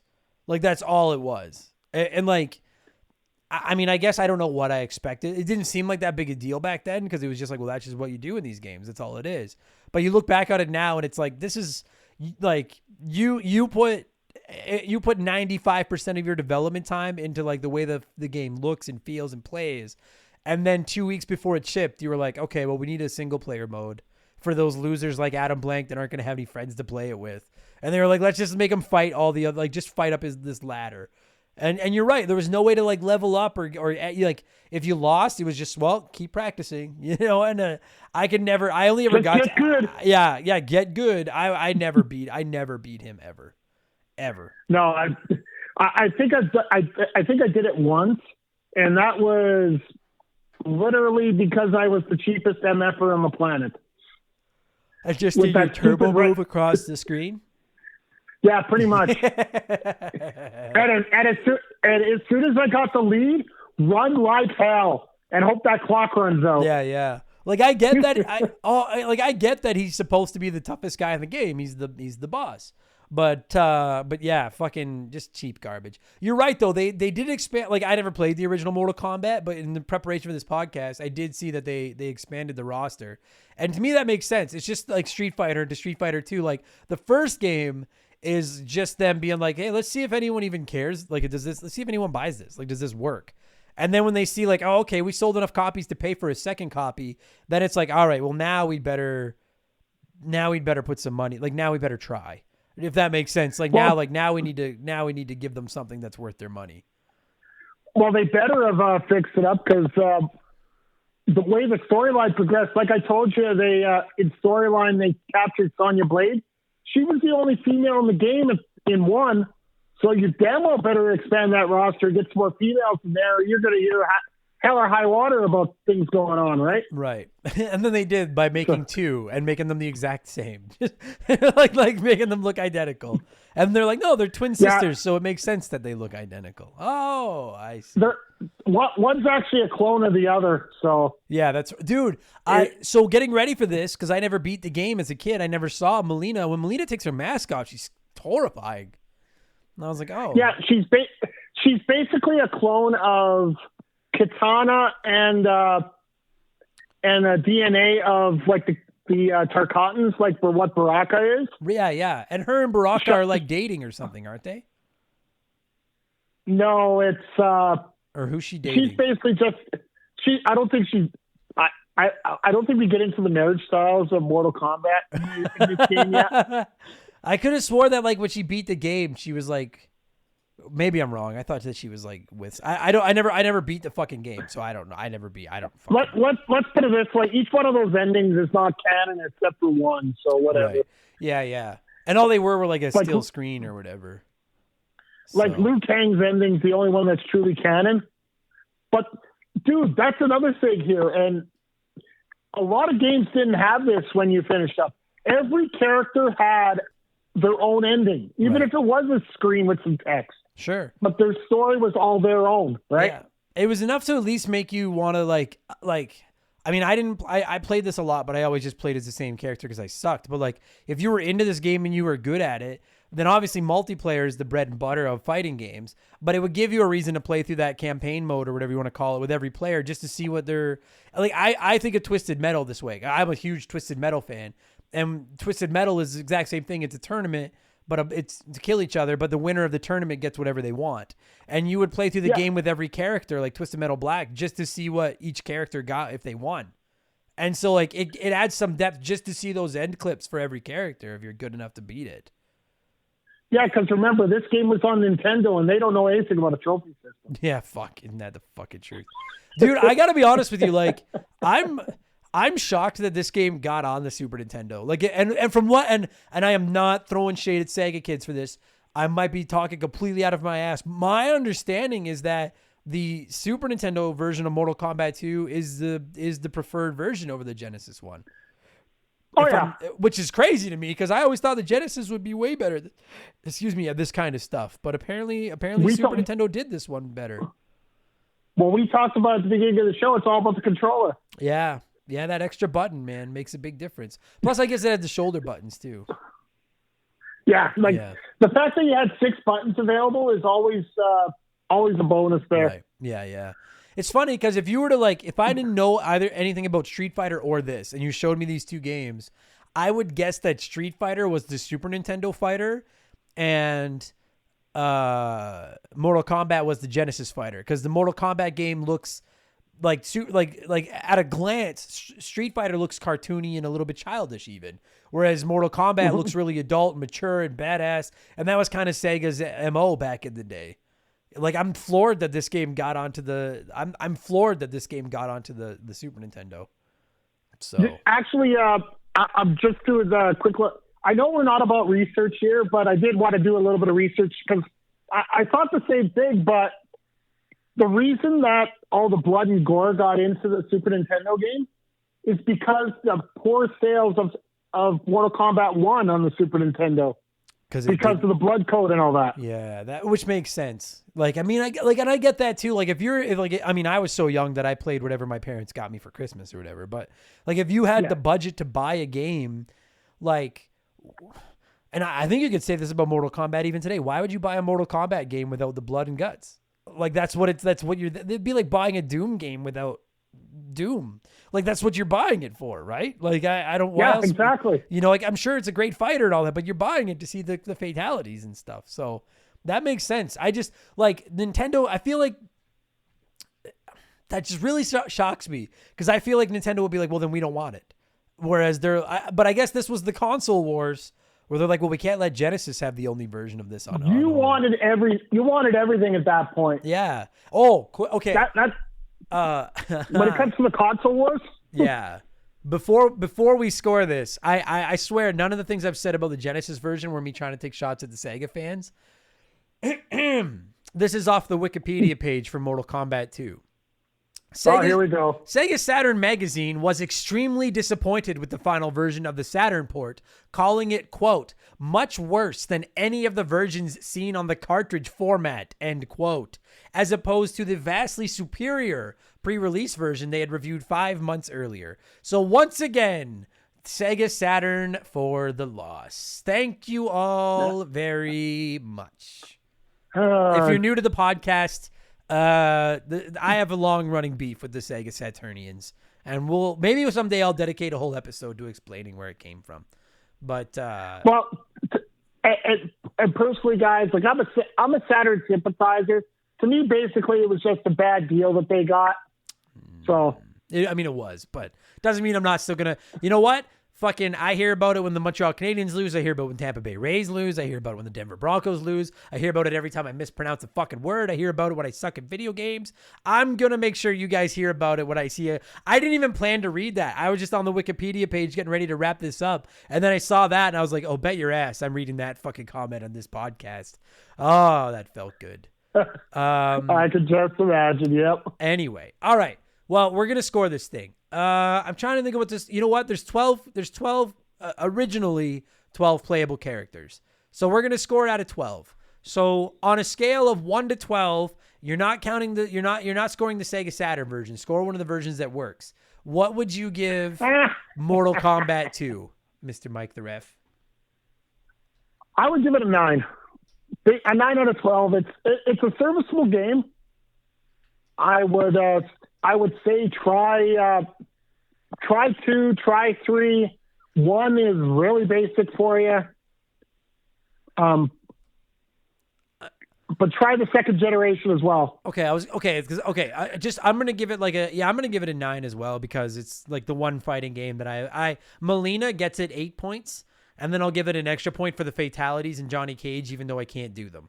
I would give it a 10, but I never. If I'd ever in my life pulled off a fatality, it would get a 10, but I never pulled one off. The one thing I wanted to ask you before we wrap this up. We're going into trading, but anyway. Yeah. The one thing I wanted to ask you before we wrap this up, if somebody wanted to try, if someone was brand new, and like assume that the blood and guts doesn't matter. I'm not saying it's like a kid and they shouldn't play assuming that playing Mortal Kombat is okay for them. Would you recommend that they start with Mortal Kombat 2 or 3, like the classics? Or, because you and I were talking about it, I was reading an article right before we started this that ranked the Mortal Kombat games, and it had the current one, Mortal Kombat 11, at number 1 all time, the best Mortal Kombat ever, followed by Mortal Kombat 2. So I'm just curious, would you recommend to someone to just hop into Mortal Kombat 11? Or would you say, if you're only going to play one, go back and play the old ones? I'm going to qualify this as you just can't play just one. They're grouped together in certain brackets here. Mm-hmm. The first bracket's 1 through 3. Then you got 4. That's a little janky. 5, like the 3D world's a little janky here outside of Shaolin Monks, which is a whole different ball of wax in a game that you you should cover for the podcast here because I think you really enjoy it. And then once they do the reboot with 9, 10, and 11, I would recommend going into 9, 10, or 11. Like 11 is one of the most popular in terms of sales. I think it's mainly because, they had it for $20 there for a long time here, just recently. It's on sale all the time. But go into one of those games because they do have a training mode. Oh, okay. That's appealing. And now, especially with 9, they will go from the very start, your simple move forward, move back, and all that. Right. Even parries, special moves. And it'll give you a list of all the special moves that they have. If you want to jump back to these classics, the moves are there. There's just not as many, and the timing is a lot more precise. So if you start on 9, 10, or 11, it'll give you a little bit of give, not much more, but still a decent amount of give that you can it's actually playable for you. Okay. And then when you go back, it's a little bit of an adjustment, but not as much as just trying to go in there raw and get your ass handed to you multiple times. Right. Dude, I got to be honest. I think it's like, I mean, I'm probably never going to play Mortal Kombat 11, but it's pretty rad to see that like so many games just fall off and then never come back. And it's so rad to see like people saying Mortal Kombat 11 might be the best game in the series. And from what I understand, people really like Street Fighter 5 and like Crash Bandicoot just came back. And I will definitively, as a Crash Bandicoot, say that Crash Bandicoot 4 is the best Crash Bandicoot game ever made. And seeing some of these franchises come back, or maybe they lost their way and now all of a sudden like they're completely reinvigorated and they've got their shit together. That's great. I love the idea that like maybe 20 years from now, some kid who's like 10 years old right now and sucks at Mortal Kombat 11 but keeps playing it anyway is going to do a podcast just like this and sit down and be like, I like this one because it was the one I had as a kid and I could do one move really, really well. Like, it's rad to just see that like all these old, like, I guess what I'm trying to say is it's nice to some of these old franchises aren't dead. That's all I'm trying to say. Like I want a new F-Zero so bad. And it's like to see some games like a Mortal Kombat still be around to be like, no, not only are they around, but they're fucking flying right now. That's good stuff. I like it. Makes me happy. So I know we're not talking about Mortal Kombat 11 here, and I know this is going to be a bit of a spoiler, but anybody who's listening to this episode that enjoys fighting games has probably already played Mortal Kombat 11. And basically at the end of Mortal Kombat 11, they're preparing you to reboot the entire series. So they're actually going to be doing another reboot eventually with this franchise. Oh, wow. Okay. Well, that's awesome. So maybe that's awesome. We'll see. You know what? Like, apparently they're going to be using a lot of the similar characters from the past. Like, there's a lot of lore in Mortal Kombat. Yeah, there is. That's the weird thing here. Like, from comic books to the video games to the movies that have come out now, both animated and, well, that live action piece of, I don't know what the hell you want to call it, just a couple weeks ago. Yeah.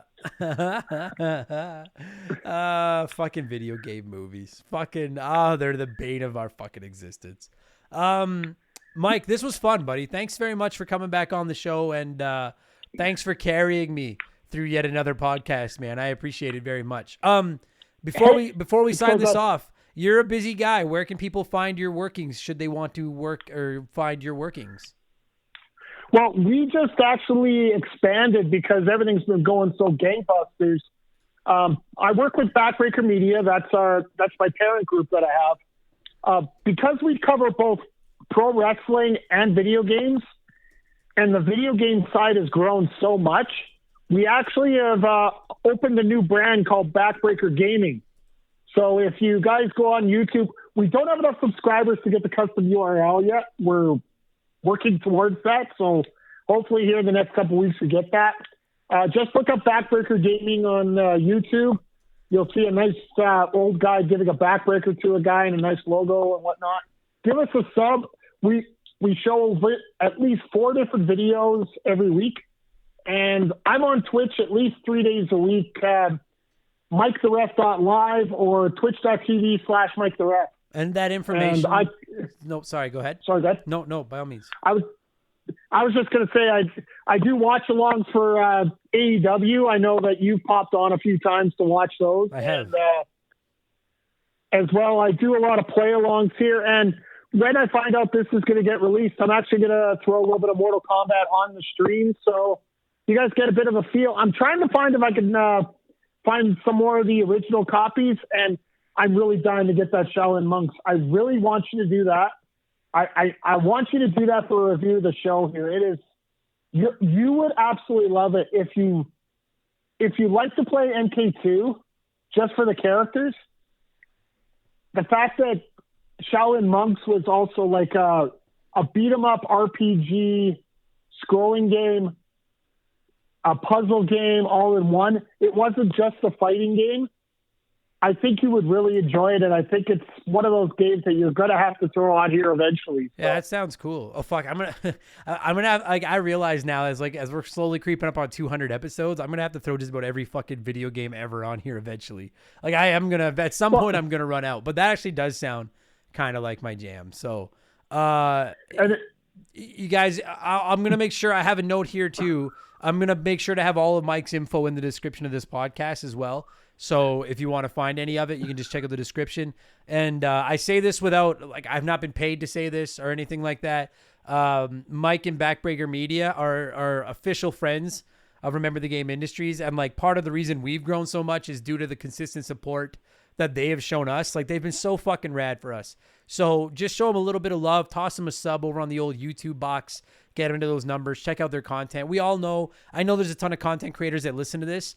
Fucking man, getting noticed is 9/10 of the battle when it comes to fucking creating content. So show them a little bit of love, and because God knows they've shown us enough. God knows. So Adam, I'm just writing this out here. Is that a money order or a check? Yeah. If you could pay it to the order of cash, that'd be fucking great. I appreciate that. Mike, thanks a lot for doing this, brother. I really appreciate it, man. No, thank you, and can't wait to do the next one up in line here for us. You got it. Shout out to all the fighting game fans. Yes, shout out to all the fighting game fans. I admire and I'm envious of you very, very much.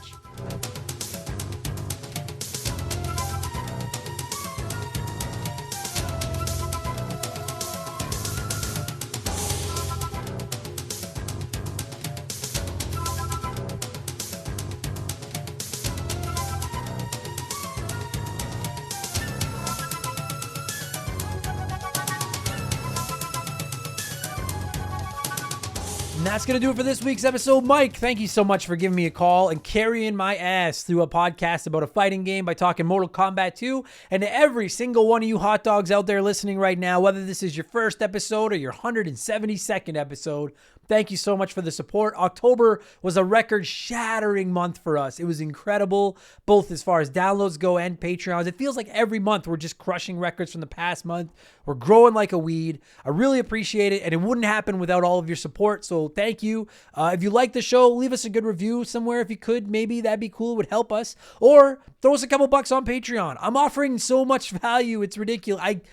This is my full-time job now. I'm giving as much value as I can for your money. You can get extra podcasts, exclusive videos, live streams, let's plays, more shout-outs. You can join our Discord, which is really fun and non-toxic at all. And I'm not saying that sarcastically. It's rad. Patreon.com/rememberthegame. We have tiers of all different budgets. I'm sure we have something that'll help you out. You get some extra podcasts, and you help keep me talking into this microphone, which is what I love to do. And don't forget to check out Mike the Ref's information. He plugged it at the end of his podcast, but his info is in the description of this podcast as well. He's a great guy, a longtime friend of the show, great supporter, great content creator. He's a great streamer. He's great. He's fucking awesome. I love that guy. And he's raising money for charity right now. You can find all of that in the description box of this podcast. I highly recommend you show him a little bit of love. Tell him Remember the Game sent you. It won't get you anything, but it would make me feel good. And that'll do it for this week's episode. I'll be back tomorrow with Expansion Pass, where we'll be talking about the Steam Deck. I'll be back on Friday, where it'll be Game Patch, where we talk about all the biggest news in the world of video games. I'll be taking the weekend off, and then I'll be back next week with a whole nother slab, a big, fat, juicy slab of podcasts for you guys, including the long-awaited Tomb Raider episode 173. We'll be talking Tomb Raider from the PS1 with my friend Kate. So that's coming next week. But thanks, everybody. I'm going to shout out some Patreons and get out of here. I will talk to you all again soon. You're the best. Love you guys. Cheers. Goodbye. Remember the Game is brought to you by our Patreons. I couldn't produce all the content I churn out every week without all of your support, so I'd like to take a moment to thank everyone that supports us at the executive, junior, vice president level or higher over at patreon.com/rememberthegame. So a huge thank you to Dave, Makeshift Money, Joe Buck, Ben Drinkin, Sharonic, Andre, Stupid Monkey, Tyler, Michael Mathis, Joshua Shenfield, Jeffrey Mathis, Keegs and his stupid arrow handle, James Clark, Dave McGee, DNA Gaming, Warzak, Ashley Cronenbitter, Slick Rick, Doug Dorn, Charlie Madero, Scott V, Andrew Wright, Gary C, Luca Resquigno, I can't say that last name. Kate Roberts, They Call Me Badger, Jordan, Fraser Burns, Lil Bunny Fufu 89, Angry Ticks, Dave Thompson, No One Cares, Tin Smasher, Wyman Brooks, Scott Brooks, Leon K, Dario Omen, Stitch, Aaron Lawson, Matt McLean, Brian Ransom, Miles from BringBackRetro.com, A-Town, Andre SJ Flash, Tom Kite, Geek Life Radio, Morgan, Zane Donovan, Adam J,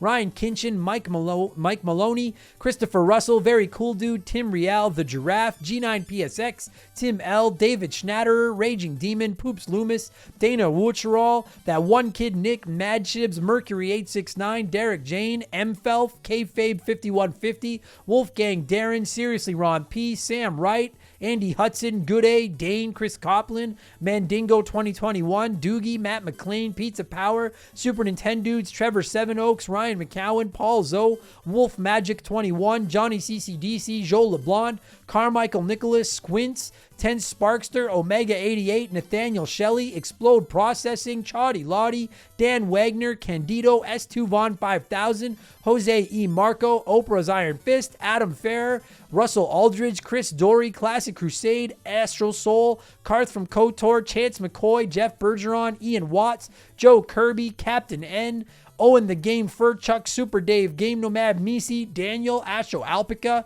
Stu Bergerac, fuck, I suck at this. Eden Awaits 1981, Tunable Power, Tom Danks, John Woodruff, Chalupa Cabra, Just a Fish, Bagalazino, Hunky Canadian Bacon 69, Strife 89, Liam Denzalo, Spicy Mortician, Eric Chavenius, Holmes, Ryan Gibbons, Zach Shepard, Chris Dickin, Jay Hampton, Dylan Flora, Jackson M, Daja 1K1T, Clayton Robertson, Jason Sika, Frosty Feet 492, Scott A. Baker, Britt O'Neill, all the good names were taken, Hulk Hogan's brother, Kyle Shreve, Matthew Salmon, Elijah Burns, Ocelot of Woe, Stephen Parnell, Adam Masher, Aaron Price, Meat on the Bone, Dolkabai VT, Tomicus, and Sean Dillinger. I'm sure I fucked about half of those up. Wear that as a badge of honor. Thank you all so much for the support. I really appreciate it, and I'll talk to you guys again soon. Cheers. Goodbye.